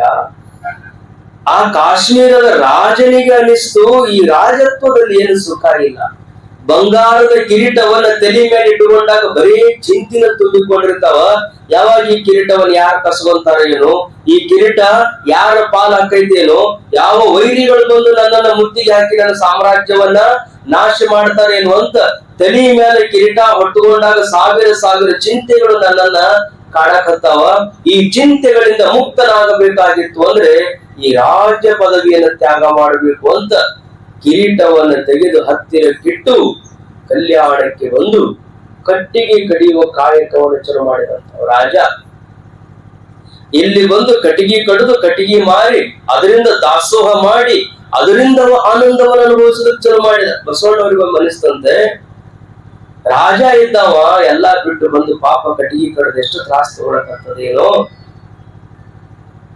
ಅಂತ ಹೇಳಿ ವಿಚಾರ ಮಾಡಿ ಅವರು ತಮ್ಮ ದುಡಿಮೆ ಒಳಗೆ ಗಳಿಸಿದ್ದು ಒಂದಿಷ್ಟು ರೊಕ್ಕ ಬಂಗಾರದ ನಾಣ್ಯಗಳನ್ನ ಒಂದು ಸಣ್ಣ ಚೀಲದೊಳಗೆ ಕಟ್ಟಿಕೊಂಡು ಮೂಳಿಗೆಯ ಮಾರಯ್ಯ ಮನೆಯಾಗಿಲ್ಲದಾಗ ಆ ಮನೆಗೆ ಬಂದು ಮಹಾದೇವಿ ಅಂತ ಅವ್ರ ಹೆಂಡತಿ ಹಾಕಿ ಮಾತಾಡ್ಸುವಂತ ಅಲ್ಲೇ ಕೂತ್ಕೊಂಡು ಬಂಗಾರದ ಗಂಟನ್ನ ಆ ಮಣಿ ಕೆಳಗ ಇಟ್ಟು ತಾನು ಮಹಾಮನಿಗೆ ಹೋದಂತ ಬಸವಣ್ಣ ಅನುಭವ ಮಂಟಪಕ್ಕೆ ಹೋದ. ಸಂಜೆ ಮುಂದೆ ಇವ್ರು ಕಟ್ಟಿಗೆ ಕಡ್ಕೊಂಡು ಮನಿ ಮುಂದೆ ಬಂದು ಆ ಕಟ್ಟಿಗೆ ಹಾಕಿ ಮತ್ತ ಅವರು ಹಿಂಗೆ ಅಪ್ಪವ್ರು ಹೆಂಗ ಸತ್ಸಂಗ ಮಾಡ್ಬೇಕು ಅಂತಾರಲ್ಲ, ಪ್ರತಿ ನಿತ್ಯ ಸತ್ಸಂಗ, ದಿನಾ 1 ಗಂಟೆ ಅನುಭವ ಮಂಟಪದಲ್ಲಿ ಸತ್ಸಂಗ. ಆ ಸತ್ಸಂಗಕ್ಕೆ ಹೋಗಿ ಹೊಳ್ಳಿ ಬಂದಾಗ ಮನ್ಯಾಗ ಗದ್ಲ, ಎದುರು ಗದ್ಲ ಅಂದ್ರ ಯಾರು ತಂದಿಟ್ಟಾರಿ ರೊಕ್ಕ ಅಂತ ಹೇಳಿ ತಂದಿಟ್ಟಾರ ಬಿಡಿ, ಯಾರು ಯಾಕೆ ಇಡೋಲ್ರಾಕ ನಾವ್ ತಗೊಂಡ್ ಹೋಗಿ ಟ್ರೆಜರಿಗೆ ಇಟ್ಕೋಬೇಕಂತ ಇಟ್ಕೊಲಿಲ್ಲ ಅವ್ರು. ಯಾರು ಯಾಕ ರೊಕ್ಕ ತಂದಿಡುವಲ್ರಾಕ ನಮ್ ಮನಿಗೆ ಬಂದವ ಇನ್ಯಾಕ್ ವಿಚಾರ ಮಾಡೋದು ಅಂತ ತಗೊಂಡ್ರೆ ಟ್ರೆಜರಿಗೆ ಇಟ್ಕೊಳ್ಳಿಲ್ಲ. ನನೂ ಅಲ್ಲ ನೀನೂ ಅಲ್ಲ, ರೊಕ್ಕ ಇದು ನಂದಲ್ಲ ನಿಂದಲ್ಲ ಅಂತ ಯಾರೋ ಮುಟ್ಟೋಲ್ರು. ಮಹಾದೇವಮ್ಮ ಹೆಂಗ ಬಂದು ಇವ್ ಮನ್ಯಾಗ ಅಕ್ಕಿಗೂ ಗೊತ್ತಿಲ್ಲ, ಇವ್ರ ಹಂಗ ಬಂದಾರ ಕುಂತಾರ ಗೊತ್ತಾಗ್ಲಾರ್ದಂಗ ಮಣಿ ಕೆಳಗ ಹಣದ ಚೀಲವನ್ನು ಇಟ್ಟು ಹೋಗ್ಬಿಟ್ಟಾರ. ಹೆಂಗ ಸತ್ಸಂಗವನ್ನು ಮುಗಿಸಿಕೊಂಡು ಮಾರಯ್ಯನವರು ಮನೆಗೆ ಬಂದಾಗ, ಅವರಿಗೆ ಮಹಾದೇವಯ್ಯ ಮನೆಗೆ ಬಂದಾಗ ಏನ್ ನಡೆದದ, ಹಿಂಗಾಗ್ಯದ, ಯಾರೋ ರೊಕ್ಕದ ಚೀಲ ಇಟ್ಟಿರ್ಯಾರ, ಇಲ್ಲಿದ್ದವ್ರೆಲ್ಲ ಕತ್ತಾರ ನಮ್ಮದಲ್ಲ ನಮ್ಮದಲ್ಲ ನಮ್ಮದಲ್ಲ. ಯಾರು ತಮ್ಮದಲ್ಲದನ್ನು ಯಾರು ಮುಟ್ತಿದ್ದಿಲ್ಲ ಅಲ್ಲಿ. ಯಾರ್ದು ಸೂಕ್ಷ್ಮವಾಗಿ ನೋಡಿದ್ರೆ ಅವರು, ಓಹೋ ಇದು ಬಸವಣ್ಣನವರದೇ ಕೆಲಸ.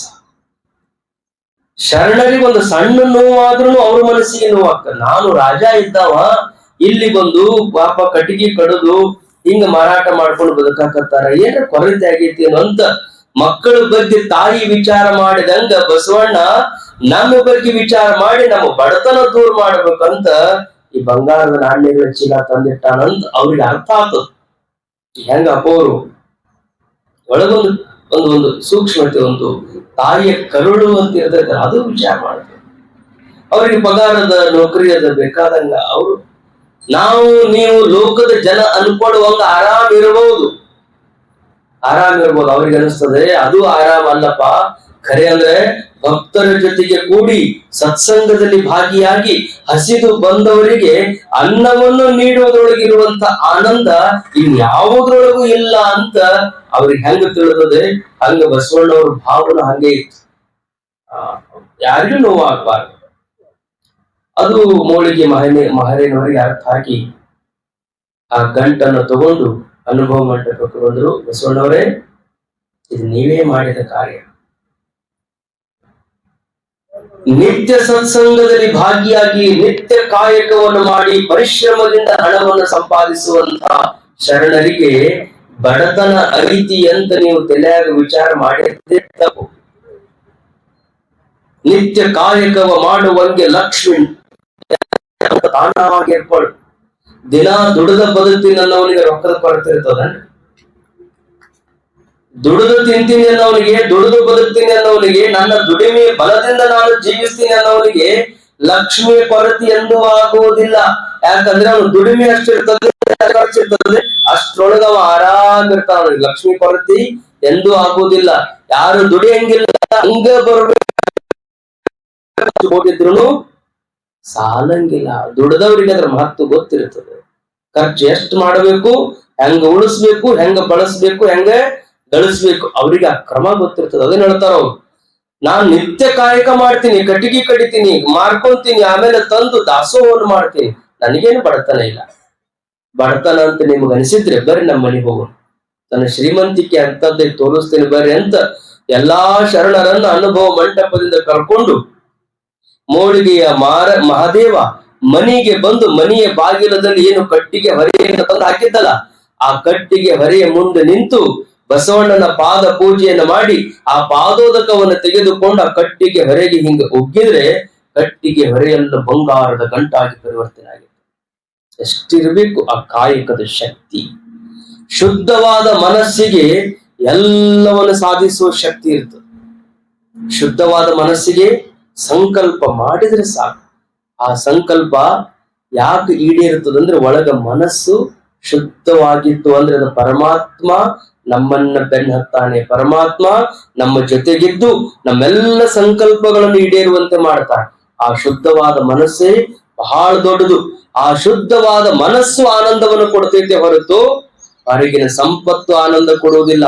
ಅದಕ್ಕೆ ಅಂತ ಶುದ್ಧ ಮನಸ್ಸನ್ನ ಮಾಡಿಕೊಳ್ಳುವುದಕ್ಕೆ ನಮ್ಮೆಲ್ಲರಿಗೂ ಇರುವಂತಹ ಒಂದೇ ಉಪಾಯ ಅಂದ್ರೆ ಅದು ಸತ್ಸಂಗ. ಸತ್ಸಂಗ ಒಂದರಿಂದಲೇ ಅದು ಸಾಧ್ಯ ಇದೆ. ಅದರಲ್ಲಿನೇ ವಯೋವೃದ್ಧತ್ವ ಬಂದ ಬಳಿಕ ಸಹಜವಾಗಿ ಶರೀರಕ್ಕೆ ವಯಸ್ಸಾಗ್ಯವ, ನಡೆಯುವುದು, ಓಡುವುದು, ದುಡಿಯುವುದು ಕಷ್ಟವಾದಂತ ಈ ಪ್ರಸಂಗದಲ್ಲಿ ತಲೆಯಾಗ ಬರೀ 108 ಚಿಂತಿರ್ತಾವ, ಎದುರು ಚಿಂತಿರ್ತಾವ. ವಯಸ್ಸಾದ್ಮೇಲೆ ಎದುರು ಚಿಂತಿರ್ತದ ಹೇಳ್ರಿ. ಮಕ್ಕಳ ಸಲುವಾಗಿ ಇಷ್ಟೆಲ್ಲ ಮಾಡಿದ್ರಿ, ಒಂದು ಮಕ್ಕಳು ಚಲೋ ಆಗ್ಲಿಲ್ಲ. ಅವ್ರು ದುಡಿತಿರ್ತಾರ, ಅವ್ರ ಬರ್ತಕ ಅವ್ರು ಇರ್ತಾರ. ಆದ್ರೆ ಈ ಮನ್ಯಾಗ ಖಾಲಿ ಕುಂತ ಅಜ್ಜಿ ಅಜ್ಜ ಏನಿರ್ತಾರಲ್ಲ ಅವರು ಬರೀ ಮಕ್ಕಳ ಬಗ್ಗೆ ಚಿಂತೆ ಮಾಡ್ತಿರ್ತಾರ. ಇನ್ನ ಮೊಮ್ಮಕ್ಕಳ ಬಗ್ಗೆ ಚಿಂತೆ ಇರ್ತದೆ. ಇನ್ನ ಇದು ಯಾವುದೂ ಇಲ್ಲ ಅಂದ್ರ ಹಳಿವೇನರ ತಮ್ಮ ಮನ್ಯಾಗ ಅದು ಇದು ಆಗಿದ್ದನ್ನೆಲ್ಲ ತಲೆಯಾಗಿಟ್ಕೊಂಡು ಯಾವಾಗಲೂ ಇದ ಚಿಂತನೆ ಮಾಡ್ತಿರ್ತಾರ. ವೃದ್ಧ ಸ್ಥಾವತು ಚಿಂತಾ ಮಗ್ನ. ಶಂಕರ್ ಹೇಳ್ತಾರ, ಹುಡುಗರು ಬಾಲಸ್ತಾವತು ಕ್ರೀಡಾಸಕ್ತ. ಮನ್ಯಾಗ ಹುಡುಗರ್ನ ಎಷ್ಟೋ ಎಳ್ಕೊಂಬಂದು ನೀವು ಕೂಡಿಸ್ರಿ, ಅವ್ರಿಗೇನು ಎದ್ರೊಳಗೆ ಆಸಕ್ತಿ ಇರ್ತದ, ಅವ್ರಿಗೆ ಬರೀ ಆಟ ಆಡ್ಬೇಕು. ಆಟನೇ ಮಕ್ಕಳಿಗೆ ದೊಡ್ಡ ಶಕ್ತಿ. ಹಂಗ ವಯಸ್ಸಾದವರಿಗೆ ಚಿಂತೆ ಮಾಡೋದನ್ನ ದೊಡ್ಡದು. ಬರೇ ಚಿಂತೆ ಮಾಡ್ತಿರ್ತಾರ. ಮನಿ ಬಗ್ಗೆ ಇದ್ರ ಬಗ್ಗೆ ಚಿಂತೆ ಮಾಡ್ಕೋತ ಕೊಂಡ್ರೋದಕ್ಕಿಂತಲೂ ಆ ಚಿಂತೆ ಮಾಡುವ ವಯಸ್ಸು ಮುಗ್ದದ. ಯಾಕೆ ನಿಮ್ಗೆ ದುಡಿಯುವ ಶಕ್ತಿನಿಲ್ಲ, ಓಡುವ ಶಕ್ತಿನಿಲ್ಲ, ಏನು ಮಾಡುವ ಶಕ್ತಿನಿಲ್ಲ ಅಂದಾಗ ಮತ್ ಆಗಿದ್ರ ಕುರಿತು ಚಿಂತೆ ಮಾಡ್ಕೋತ ಕೊಂಡ್ರೋದಕ್ಕಿಂತಲೂ ಪರಮಾತ್ಮ ಈಗೇನು ಆಯುಷ್ಯವನ್ನ ನೀ ನನಗೆ ದೀಪಾಲಿಸಿದಿ, ಇದೆಲ್ಲವನ್ನ ನಿನ್ನ ಚಿಂತೆಯೊಳಗನ ಕಳಿತೀನಿ ಅಂತ ಸಿದ್ಧಾರೂಢಜ್ಜನ ಧ್ಯಾನಕ್ಕಾಗಿ ನಿಮ್ಮ ಆಯುಷ್ಯವನ್ನ ಸಮರ್ಪಣೆ ಮಾಡಿದ್ರಿ ಅಂದ್ರೆ ನಿಮ್ಮೆಲ್ಲ ಚಿಂತೆಗಳನ್ನ ಬಿಡಿಸಿ ನಿಶ್ಚಿಂತನನ್ನಾಗಿಸುವಂತ ದಿವ್ಯ ಶಕ್ತಿ ಅದು ಜಗದ್ಗುರು ಸಿದ್ಧಾರೂಢ ಮಹಾಸ್ವಾಮಿಯಲ್ಲಿರುವುದರಿಂದ ವೃದ್ಧಾಪ್ಯದಲ್ಲಿ ಮಾಡಬೇಕಾಗಿರುವಂತಹ ಕಾರ್ಯ ಯಾವುದು ಅಂದ್ರೆ ಗುರುದೇವನ ಧ್ಯಾನ, ಸಿದ್ಧಾರೂಢಜ್ಜನ ಪುರಾಣ ಪಾರಾಯಣ, ಸಿದ್ಧಾರೂಢಜ್ಜನ ಧ್ಯಾನ, ನಮಃ ಶಿವಾಯ ಮಂತ್ರದ ಪಠಣ. ಸಾಕು. ಇಷ್ಟು ವರ್ಷ ದುಡಿದಿರಿ, ಇಷ್ಟು ವರ್ಷ ಮನೆ ನಡೆಸಿರಿ, ಇಷ್ಟು ವರ್ಷ ಪ್ರಾಪಂಚಿಕ ವ್ಯವಹಾರಗಳಲ್ಲೆಲ್ಲ ತೊಡಗಿಕೊಂಡು ನಿಮ್ಮ ಕಡೆಯಿಂದ ಎಷ್ಟು ಸಾಧ್ಯವೋ ಅದನ್ನೆಲ್ಲ ನೀವು ಮಾಡಿರಿ. ಇನ್ನ ಆತ್ಮ ಕಲ್ಯಾಣಕ್ಕಾಗಿ ನಾನ್ ಯಾರು, ಈ ಶರೀರ ಅಂದ್ರೇನು, ಈ ಶರೀರದೊಳಗಿರೋ ಪ್ರಾಣಗಳು ಅಂದ್ರೇನು, ಮನಸ್ಸಂದ್ರೇನು, ಬುದ್ಧಿ ಅಂದ್ರೇನು, ಚಿತ್ತ ಅಂದ್ರೇನು, ಅಹಂಕಾರ ಅಂದ್ರೇನು, ಇದು ಎಲ್ಲವನ್ನು ಅರಿಯುವಂತ ನಾನೊಬ್ಬ ಬೇರೆ ಇದ್ದೇನೆ. ಶರೀರವನ್ನು ನಾನು ತಿಳಿತೀನಿ. ಶರೀರ ನಾನು ಅಲ್ಲ ಅಂತ ಯಾಕೆ ಹೇಳ್ತಾರಂದ್ರೆ ಈ ಶರೀರಕ್ಕೆ ಏನ್ ಹಾಕದು ನನಗೆಲ್ಲ ಗೊತ್ತದ. ಇದು ಬಾಲಕಿದ್ದಾಗ ನೋಡೀನಿ, ಯುವಕಿದ್ದಾಗ ನೋಡೀನಿ, ಈಗ ಮುದುಕಾದಾಗ ನೋಡಾಕತ್ತೀನಿ. ಅವಾಗ ಒಬ್ಬ ಬೇರೆ ಬೇರೆ ಇದ್ದಂದ್ರೆ ಸಣ್ಣ ಹುಡುಗಿದ್ದ ಒಬ್ಬ ಬೇರೆ ಇದ್ದ, ಮದುವೆ ಆಗೋ ಮುಂದೆ ಒಬ್ಬ ಇದ್ದಲ್ಲ ಅವ ಒಬ್ಬ ಬೇರೆ, ಮುದುಕಾದಾಗ ಒಬ್ಬ ಬೇರೆ ಅದಾನ. ಒಳಗಿದ್ದವ ಸಣ್ಣವಿದ್ದಾಗನೇ ಮುದುಕಾಗ್ಯಾನ, ಈಗೂ ಅವನದ. ಆದ್ರೆ ಅವನಿಗೂ ವಯಸ್ಸಾಗಿಲ್ಲ, ಒಳಗಿದ್ದವನ್ಗೆ ವಯಸ್ಸು ಯಾರಿಗೆ ಆಗ್ಯಾವ? ಶರೀರಕ್ಕಾಗ್ಯಾವ. ಇದು ನನಗೆ ಗೊತ್ತಾಗಕತ್ತದ. ನನ್ನ ಕಣ್ಣೆದುರಿಗೇನೆ ಬಾಲತನದಿಂದ ಮುದಿತನ ನನ್ನ ಕಣ್ಣೆದುರಿಗೇನೆ ನಡೆದದ. ಅವತ್ತು ನಾನು ಹೆಂಗಿದ್ದೆ, ಇವತ್ತು ಹಂಗಾದೇನಿ. ಎದರಿಂದ? ಶರೀರದಿಂದ ಅಲ್ಲ, ಒಳಗಿರುವ ಚೈತನ್ಯದಿಂದ. ಅವತ್ ಹೆಂಗಿದ್ದೆ, ಇವತ್ತು ಹಂಗಾದಿನ ಅಂದ ಬಳಿಕ ಬದಲಾಗಕತ್ತಿದ್ದು ಶರೀರವೇ ಹೊರತು ನಾನಲ್ಲ. ಅದಕ್ಕಾಗಿ ಈ ಶರೀರ ನಾನಲ್ಲ. ಈ ಶರೀರ ನಾನಲ್ಲ ಅಂದ ಬಳಿಕ ಈ ಶರೀರವನ್ನು ಹೊಂದಿಕೊಂಡಿರುವಂತ ಇಂದ್ರಿಯಗಳು ನಾನಾಗ್ಲಿಕ್ಕೆ ಸಾಧ್ಯ ಇಲ್ಲ. ಯಾಕೆ ನಾನಲ್ರಿ? ಶುಗರ್ ಆಗ್ಯದ್ರಿ, ಒಂದು ಕಾಲ್ ಕಡದ್ರ ಬದುಕ್ತೀರಿ ನೀವು ಅಂದ್ರೆ ಏನ್ ಮಾಡ್ತಾರೆ ಮನುಷ್ಯ? ಏ ಕಡಿಕೆ ಇನ್ನೊಂದ್ ಸ್ವಲ್ಪ ಹೆಚ್ಚಿಗೆ ತಗೊಳ್ರಿ ಮತ್ ಮ್ಯಾಲ್ ಬಂದಿರಬಾರ್ದು ಅಂತ. ಕಾಲ್ ಹೋಗ್ಲಿ ಅಂತಾನ, ಕಣ್ಣಿರ್ಲಿಕ್ರ ನಡೀತದ, ಕಿವಿ ಇರ್ಲಿಕ್ರ ನಡೀತದ, ಕಾಲ್ ಇರ್ಲಿಕ್ರ ನಡೀತದ, ನಾನ್ ಇರ್ಬೇಕು ಅಂತಾನ. ನಾನ್ ಇರ್ಬೇಕು ಅಂತಾನಂದ್ರ ಇವ ಶರೀರ ಅಲ್ಲ, ಇಂದ್ರಿಯ ಅಲ್ಲ ಅನ್ನೋದು ಗೊತ್ತಾಯ್ತು. ನಾನು ಅಂದ್ರೆ ಯಾವುದು? ಪ್ರಾಣವನ್ನ ತಾನು ಅಂತ ತಿಳ್ಕೊಂಡಿರ್ತಾನ ಗಾಳಿ. ಆ ಪ್ರಾಣನು ತಾನಲ್ಲ. ಯಾಕೆ? ಪ್ರಾಣ ಜಡ ಅದ, ಇರ್ತದ ಶರೀರದೊಳಗ, ಆದ್ರೆ ಚೈತನ್ಯ ರೂಪಿ ಅಲ್ಲ ಅದು.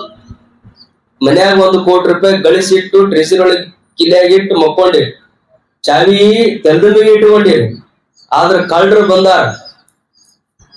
ಬಂದು ನಿಮ್ಮ ನೆಬಿಸಿ ತೆಲ್ದಮಿಗಿದ್ದ ಟ್ರೆಸಿರಿ ಚಾವಿ ತೆಗೆದು ಒಳಗಿನ ರೊಕ್ಕ ತಕೊಂತಾರ. ಹೆಂಗ್ ತಕೊಂತಾರ?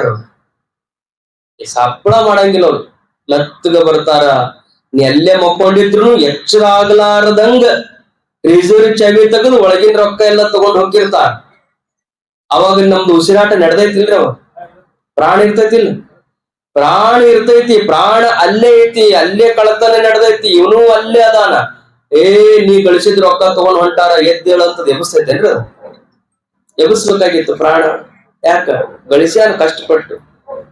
ಎಬ್ಸುದಿಲ್ಲ. ಯಾಕೆ ಎಬ್ಸುದಿಲ್ಲ ಅಂದ್ರೆ ಅದು ಚೈತನ್ಯ ಅಲ್ಲ, ಅದು ಜಡ ಅದ. ಜಡರೂಪಿ ನೀನಲ್ಲ. ಆ ಪ್ರಾಣ ಹೋಗೋದು ಗೊತ್ತಾಕದ, ಬರುದು ಗೊತ್ತಾಕದ, ಉಸಿರು ತಗೊಳ್ಳೋದು ಗೊತ್ತಾಕದ, ಉಸಿರು ಬಿಡೋದು ಗೊತ್ತಾಕೈತೆ ಅಂದ ಬಳಿಕ ನಿನ್ನ ಸಾನ್ನಿಧ್ಯದೊಳಗೆ ಉಸಿರಾಟ ಪ್ರಕ್ರಿಯೆ ನಡೆದಿರುವುದರಿಂದ ಆ ಪ್ರಾಣವು ನೀನಲ್ಲ. ಆ ಪ್ರಾಣಕ್ಕೂ ಮಿಗಿಲಾಗಿರುವಂತಹ ಉಸಿರಾಟವನ್ನ ಗಮನಿಸುವ ಮನಸ್ಸು ನಾನು ಅಂತ ತಿಳ್ಕೊಂಡ್ರು ಮನಸ್ಸು ನೀನಲ್ಲ. ಯಾಕೆ ನೀನಲ್ಲ ಅಂದ್ರೆ ಸುಖ ದುಃಖಗಳು ಮನಸ್ಸಿಗೆ ಅಕ್ಕವ. ಆ ಮನಸ್ಸಿನ ಸುಖ ದುಃಖಗಳನ್ನು ನೀನು ಅರಿತಿದಿ. ನನ್ನ ಮನಸ್ಸು ಚಲೋ ಇಲ್ರಿ, ನನ್ನ ಮನಸ್ಸು ಬಹಳ ಚಲೋ ಐತ್ರಿ, ಚಲೋ ಇಲ್ಲ ಚಲೋ ಐತಿ ಅನ್ನೋದು ನಿನಗ್ ಗೊತ್ತಾಕೈತಂದ ಬಳಿಕ ಮನಸ್ಸು ನೀನಲ್ಲ. ಯಾವುದನ್ನ ಇದರಿಟ್ಟು ನೀನು ಅರಿಯುತ್ತೀಯೋ ಅದು ನೀನಾಗುವುದಿಲ್ಲ, ಅರಿಯುವವನು ಮಾತ್ರ ನೀನಾಗುವ ಕಾರಣದಿಂದ ದೃಶ್ಯ ಪ್ರಪಂಚ ನೀನಲ್ಲ, ದ್ರಷ್ಟಾರೂಪ ನೀನಿರುವುದರಿಂದ ಆ ದ್ರಷ್ಟಾ ಚೈತನ್ಯವೇ ನೀನು ಅನ್ನುವ ದಿವ್ಯ ಜ್ಞಾನ ಅದು ಸತ್ಸಂಗದಿಂದ ಮಾತ್ರ ಸಾಧ್ಯ ಅನ್ನುವ ಕಾರಣಕ್ಕಾಗಿ ಅಪೋರು ಸತ್ಸಂಗ ಸುಜ್ಞಾನಕ್ಕೆ ಮೊದಲ ಆದ್ಯತೆಯನ್ನ ಇಲ್ಲಿ ನೀಡಿದ್ದಾರೆ. ನೀವಿಲ್ಲಿ ಬಂದ್ರೆ ಅಂತಹ ಸುಜ್ಞಾನವನ್ನೇ ಅವರು ಕೊಡ್ತಾರ. ಆ ಜ್ಞಾನ ಬೋಧನೆಯನ್ನು ಅವ್ರು ಮಾಡ್ಬೇಕಾಗಿತ್ತು ಅಂದ್ರೂ ಕೂಡ ತಿಳಿಬೇಕಲ್ಲ. ಇಷ್ಟೊತ್ತನ ನಾನ್ ಪ್ರವಚನ ಮಾಡಿ ಎಷ್ಟು ಮಂದಿಗೆ ಅರ್ಥ ಆಗೈತಿ ಉಳಿದವ್ರಿಗೆ ಏನೋ ಹೇಳಕತ್ತಾರ. ಇವ್ರೊಂದು ಭಾಷಣ ಬೇರೆ ಅದ, ನಾವರ ಇದನ್ನ ಒಮ್ಮೆ ಕೇಳಿಲ್ಲ, ಏನ್ ಮಾಡಿದ್ರೆ ಕೆಲವು ಮಂದಿಗೆ ತಿಳಿತದ. ಎಲ್ಲರಿಗೂ ಈ ಜ್ಞಾನ ಏನಾಗೋದಿಲ್ಲ, ತಿಳಿಯುವುದಿಲ್ಲ ಅಂದ್ರ ತಪ್ಪೇನಿಲ್ಲ. ನಮ್ಮ ಅಪ್ಪವ್ರು ಯಾವಾಗ್ಲೂ ಹೇಳೋರು, ತಿಳಿಲಿಲ್ಲ ಅಂದ್ರೆ ಏನು ತ್ರಾಸ ಮಾಡ್ಕೋಬೇಡ, ಅದು ಆನಂದನ ಅಂತಿದ್ರು. ನೀವು ಅಧ್ಯಾತ್ಮದ ಚಿಂತನಕ್ಕೆ ಬಂದು ಸುಮ್ನೆ ಕೂತು ನಿದ್ದೆ ಮಾಡಿದ್ರು ನಮಗ್ ಸಂತೋಷ. ಯಾಕೆ? ಮನ್ಯಾಗ ನಿದ್ದೆ ಹತ್ಲಾರ್ದವ್ರು ಇಲ್ಲಿ ಬಂದು ಮೈಕ್ ಹಚ್ಚಿ ಪ್ರವಚನ ಮಾಡಕತ್ರ ನಿದ್ದೆ ಮಾಡ್ತೀರಿ ಅಂದ್ರೆ ಎಷ್ಟು ಚಲೋ ಇರ್ಬೇಕು ನೀವು. ಅದು ದೊಡ್ಡದನೆ, ಅದು ಬ್ರಹ್ಮಾನಂದನೇ. ನಿದ್ದೆ ಮಾಡೋ ಸಲುವಾಗಿ ರೊಕ್ಕ ಕೊಟ್ಟು ಗುಳಿಗೆ ತಗೊಂಡು ನಿದ್ದೆ ಮಾಡ್ತಾರ, ನಿಮ್ಗೆ ಏನ್ ಇಲ್ದಾನೆ ನಿದ್ದೆ ಬರ್ತೈತೆ ಅಂದ್ರೆ ಅದು ಆನಂದನೇ, ಏನು ತಪ್ಪಿಲ್ಲ. ಆದ್ರೆ ತಿಳಿಲಿಲ್ಲ ಅಂತ ಬಿಡಬಾರ್ದು, ಮುಂದೆ ತಾನ ತಿಳ್ಕೊಂತ ಹೋಗ್ತಾರೆ. 1ನೇ ದಿವಸ ತಿಳಿಯಂಗಿಲ್ಲ, 2ನೇ ದಿವಸ ತಿಳಿಯಂಗಿಲ್ಲ. ಯಾಕೆ ತಿಳಿಯಂಗಿಲ್ಲ ಅಂದ್ರ ಅಂತಃಕರಣ ಶುದ್ಧ ಇರಂಗಿಲ್ಲ, ಅದಕ್ಕೆ ತಿಳಿಯಂಗಿಲ್ಲ. ಮನಸ್ಸು ಶುದ್ಧ ಇರಂಗಿಲ್ಲ, ಅದಕ್ಕೆ ತಿಳಿಯಂಗಿಲ್ಲ. ಶುದ್ಧಿಲ್ಲ ಮನಸ್ಸು ಅಂದ್ರೆ ಏನು? ಇಲ್ಲಿ ಬಂದು ನೀವು ಕೂತ್ಕೊಂಡಿದ್ರು ಅದು ಮನಿದ ವಿಚಾರ ಮಾಡ್ತಿರ್ತದೆ. ಮನಸ್ಸು ನಿಮ್ಮ ಶರೀರ ಇಲ್ಲದ, ಆದ್ರ ಮನಸ್ಸು ಮನೆ ಆಗದ. ಶರೀರ ಇಲ್ಲದ, ಮನಸ್ಸು ಎಲ್ಲ ಅಮೆರಿಕದಾಗ ಮಕ್ಕಳಿದ್ರ ಅಂದ್ರ ಅಲ್ಲದ. ಶರೀರ ಇಲ್ಲದ, ಹಂಗ 4 ಆಗ್ತದ್ರ ಮಕ್ಕಳು ಕರ್ಕೊಂಡ್ ಬರ್ಬೇಕು ಸಾಲಿಯಿಂದ ಅಂತ ಸಾಲಿ ಹೋಗ್ತದ ಮನಸ್ಸು. ಶರೀರ ಇಲ್ಲಿ ಕೂತ್ಕೊಂಡು ಮನಸ್ಸು ಎತ್ತಾಗ ಓಡಾಡ್ಕೊಂತಿರ್ತದಲ್ಲ, ಚಂಚಲವಾದ ಮನಸ್ಸಿನಲ್ಲೂ ಬ್ರಹ್ಮಜ್ಞಾನ ಆಗುವುದಿಲ್ಲ. ಅಂತ ಚಂಚಲವಾದ ಮನಸ್ಸನ್ನ ಬಿಡಿಸಿ ಆ ಚಂಚಲತೆಗೆ ಒಂದು ಅಚಲತೆಯನ್ನ ಕೊಡುವಂತ ಶಕ್ತಿ ಪ್ರಾಪ್ತ ಆಗುವುದೆಲ್ಲಿ ಅಂದ್ರೆ ಅದು ಸತ್ಸಂಗದಲ್ಲಿ ಎನ್ನುವ ಕಾರಣಕ್ಕಾಗಿ ಸತ್ಸಂಗವನ್ನು ನಿತ್ಯದಲ್ಲಿ ನಾವು ಆಚರಿಸಬೇಕು. ಅಂತಹ ಸತ್ಸಂಗಕ್ಕೆ ನೀವು ಬಂದಾಗ ಮನಸ್ಸು ಶುದ್ಧ ಆಗ್ತದೆ. ಮನಸ್ಸು ಶುದ್ಧ ಆಯ್ತು ಅಂದ್ರೆ ಗುರುಗಳು ಹೇಳುವಂತ ಮಾತುಗಳು ನಿಮಗೆ ತಿಳಿತಾವ. ಯಾವಾಗ ಮಾತು ತಿಳಿಯಕತ್ತದೆ, ಮಾತು ಮನಂಗಳಿಂದ ಅತ್ತತ್ತವಾಗಿರುವಂತ ಜ್ಞಾನ ಜ್ಯೋತಿ ನಿಮ್ಮೊಳಗೈತಿ ಎನ್ನುವಂತ ದಿವ್ಯ ಅರಿವಾಗ್ತದೆ. ಒಳಗಿನ ಜ್ಯೋತಿಯ ಅರಿವಾಯಿತು ಅಂದ್ರೆ ಅದಕ್ಕಿಂತಲೂ ಪುಣ್ಯ ಮತ್ಯಾವುದೂ ಇಲ್ಲ. ಆತ್ಮವೇ ನಾನೆಂದು ತಿಳಿದುಕೊಂಡ್ರಿ ಅಂದ್ರೆ ನಿಮ್ಮಂತ ಪುಣ್ಯವಂತರೇ ಜಗತ್ತಿನಲ್ಲಿ ಮತ್ಯಾರು ಇಲ್ಲ ಅನ್ನೋದನ್ನ ಭಗವದ್ಗೀತೆಯಲ್ಲಿ ಕೃಷ್ಣ ಪರಮಾತ್ಮ ನಹಿ ಜ್ಞಾನೇನ ಸದೃಶಂ ಅನ್ನುವಂತ ಮಹಾವಾಕ್ಯವನ್ನ ಬೋಧನಾ ಮಾಡಿದ್ದಾನೆ. ಅದನ್ನ ಗುರುಗಳು ನಿತ್ಯದಲ್ಲಿ ನಡೆಸಲಿ ಹಾಗೆ ಅಂತ ಹೇಳಿ ವಿಶೇಷವಾಗಿ ನಮಗೂ ಬಹಳ ಸಂತೋಷ, ಒಮ್ಮೊಮ್ಮೆ ಮುಜುಗರ ಅನಿಸ್ತದೆ. ಕಾರಣ ಏನು ಅಂದ್ರೆ ಎಷ್ಟು ವಿನಯವಂತಿಕೆ. ಯಾಕಂದ್ರೆ ಉಳ್ಳವರು ವಿನಯ ಉಳ್ಳವರಾಗಿರೋದು ಬಹಳ ಕಷ್ಟ. ಅವರು ತಿಳಿದಾರೆ ಅನ್ನುವ ಕಾರಣಕ್ಕಾಗಿ ಅಷ್ಟು ವಿನಯಶೀಲರಾಗಿ ನಮ್ಮ ಚಿದಾನಂದ ಭಾರತಿ ಮಹಾಸ್ವಾಮಿಗಳವರು ಅವ್ರದ್ದು ಗುರು ಪರಂಪರೆಯಿಂದನೇ ದೊಡ್ಡದು, ಅದೆಲ್ಲ ಅವರಿಗೆ ಗೊತ್ತು. ಆದ್ರೆ ನಮಗವ್ರಿಗೆ ಹೊಸ ಪರಿಚಯ. ನಮ್ಮ ಗುರುಗಳು ಒಂದೇ ಗುರುವಿನ ಶಿಷ್ಯರು. ಜಗದ್ಗುರು ಸಿದ್ಧಾರೂಢ ಮಹಾಸ್ವಾಮಿಗಳ ಕರಕಮಲ ಸಂಜಾತರಾಗಿ ಆರೂಢ ಜ್ಯೋತಿ ಗುರುಗಳು, ಆರೂಢ ಜ್ಯೋತಿ ಕರಕಮಲ ಸಂಜಾತರು ಬಸವಾನಂದ ಸ್ವಾಮಿಗಳವರು, ಬಸವಾನಂದ ಅಪ್ಪವರ ಕರಕಮಲ ಸಂಜಾತರು ಶಿವಾನಂದ ಅಪ್ಪವರು, ಶಿವಾನಂದ ಅಪ್ಪವರ ಕರಕಮಲ ಸಂಜಾತರು ನಮ್ಮ ಚಿದಾನಂದ ಭಾರತಿ ಸ್ವಾಮಿಗಳವರು.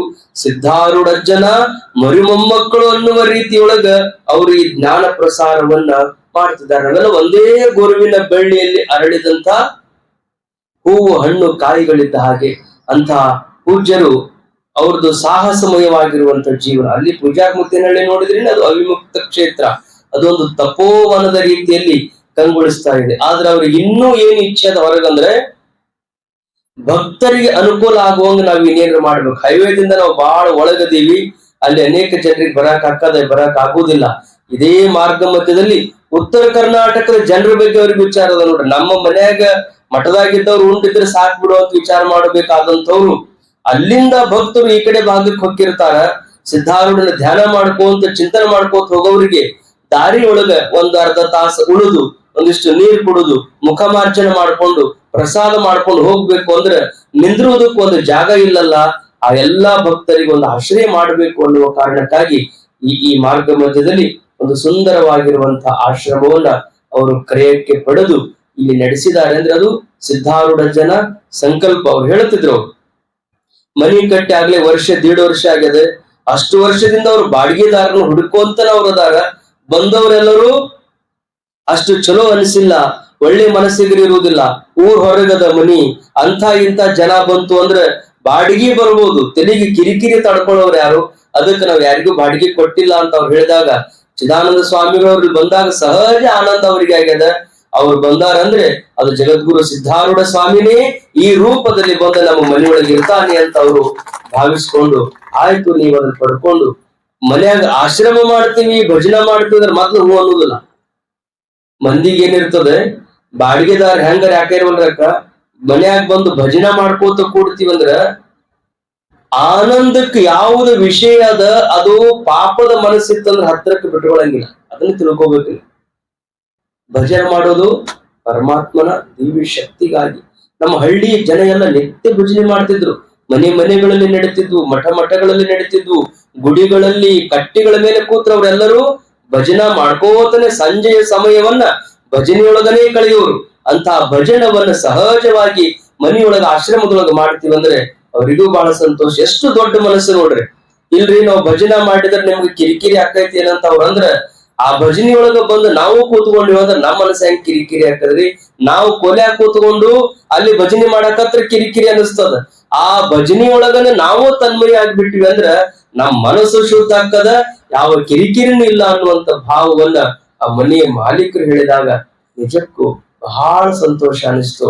ನಾವು ಮತ್ ಹಿಂಗ ಯಾರು ಭಿಕ್ಷಕರು ಅವರು ಇವ್ರು ಬಂದ್ರೆ ಪ್ರಸಾದಕ್ಕೆ ನೀಡು ಪ್ರಸಂಗ ಇರ್ತದೆ, ಅದು ನಿಮಗೂ ತೊಂದರೆ ಆಗ್ಬೋದು. ಮೊದ್ಲೆಲ್ಲ ಕೇಳ್ಕೊಂಡಾರ ಅವ್ರು ಆ ರೂಪದಲ್ಲಿ. ಮತ್ ನಾಳೆ ಹಿಂಗ್ ಬಂದಾಗ ನಿಮಗ್ ಬಾಡಿಗೆ ಕೊಟ್ಟಿವಿ, ಇವ್ರನ್ನ ಯಾರನ್ನ ಸಾಲ ಹಿಡದ್ ನಿಂದ್ರಿಸಿ ನಮ್ ಮನಿಯನ್ನ ದಾಸೋ ಮನಿ ಮಾಡ್ಯಾರ ತೊಂದ್ರೆ ಹೆಂಗ್ ಮಾಡೋದು ಮುಂದೆ.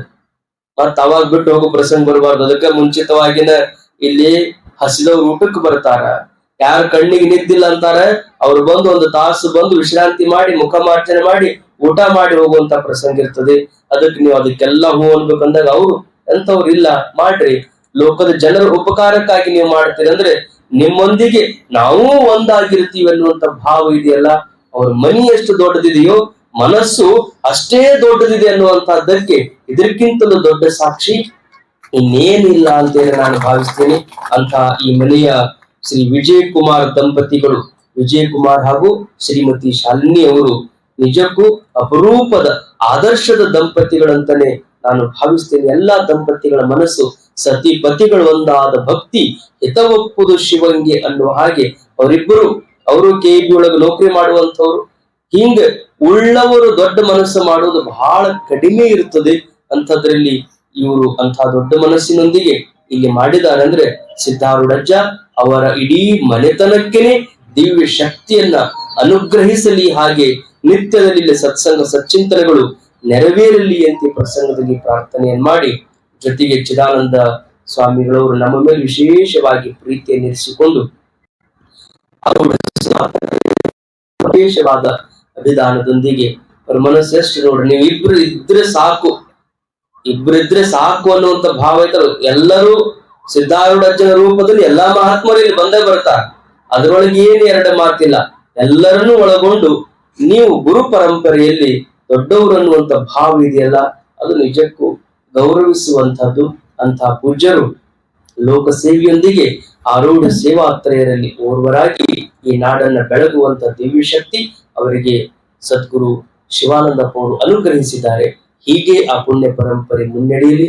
ನಾವೆಲ್ಲರೂ ಈ ಕಾರ್ಯಕ್ರಮಕ್ಕೆ ಒಗ್ಗಟ್ಟಾಗಿ ಒಂದೇ ಮನಸ್ಸಿನೊಂದಿಗೆ, ಯಾಕೆ ನಾವು ಅಷ್ಟು ದೂರದಲ್ಲಿ ಇಲ್ಲಿ ಓಡಿ ಬರ್ತೀವಿ ಅಂದ್ರೆ, ನಾವು ಬೆಂಗಳೂರಿಗೆ ಹೋಗ್ಬೇಕಿತ್ತು, ಹೊಳ್ಳಿ ಮತ್ತೆ ಇವತ್ತ ಬಿಜಾಪುರಕ್ಕೆ ಹೋಗ್ಬೇಕು, ರಾತ್ರಿ ಎಲ್ಲ ಬಂದೀವಿ, ಮತ್ ಹೊಳ್ಳಿ ಅಲ್ಲಿ ಹೋಗ್ಬೇಕು. ಅಷ್ಟು ದೂರದಿಂದ ಇಷ್ಟು ದೂರಕ್ಕೆ ಬರೋದಕ್ಕೆ ಕಾರಣ ಏನು ಅಂದ್ರೆ ಚಿದಾನಂದ ಭಾರತಿ ಸ್ವಾಮಿಗಳವರ ಆಜ್ಞೆನೂ ಇರಬಹುದು, ಅದ್ರ ಜೊತೆಗೆ ಅವರು ಮಾಡುವಂತ ಪ್ರೀತಿ ಐತಲ್ಲ, ನೀವು ಬರಬೇಕು ಅನ್ನುವಂತ ಒಂದು ಉತ್ಕಟವಾದ ಇಚ್ಛೆ ಐತಲ್ಲ, ಅವರ ಪ್ರೀತಿಗಾಗಿ ಅಷ್ಟು ದೂರದಿಂದ ಏನಿದ್ರು ಬಿಟ್ಟು ಬರಬೇಕು ಅಂತ ಅನಿಸ್ತದೆ.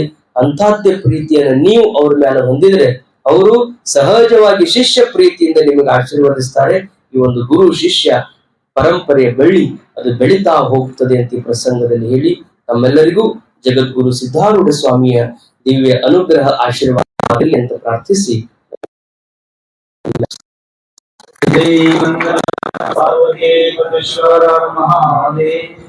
श्रीमद जगद्गुरु सिद्धारूढ़ स्वामी महाराज की, साधु संत महाराज की जय।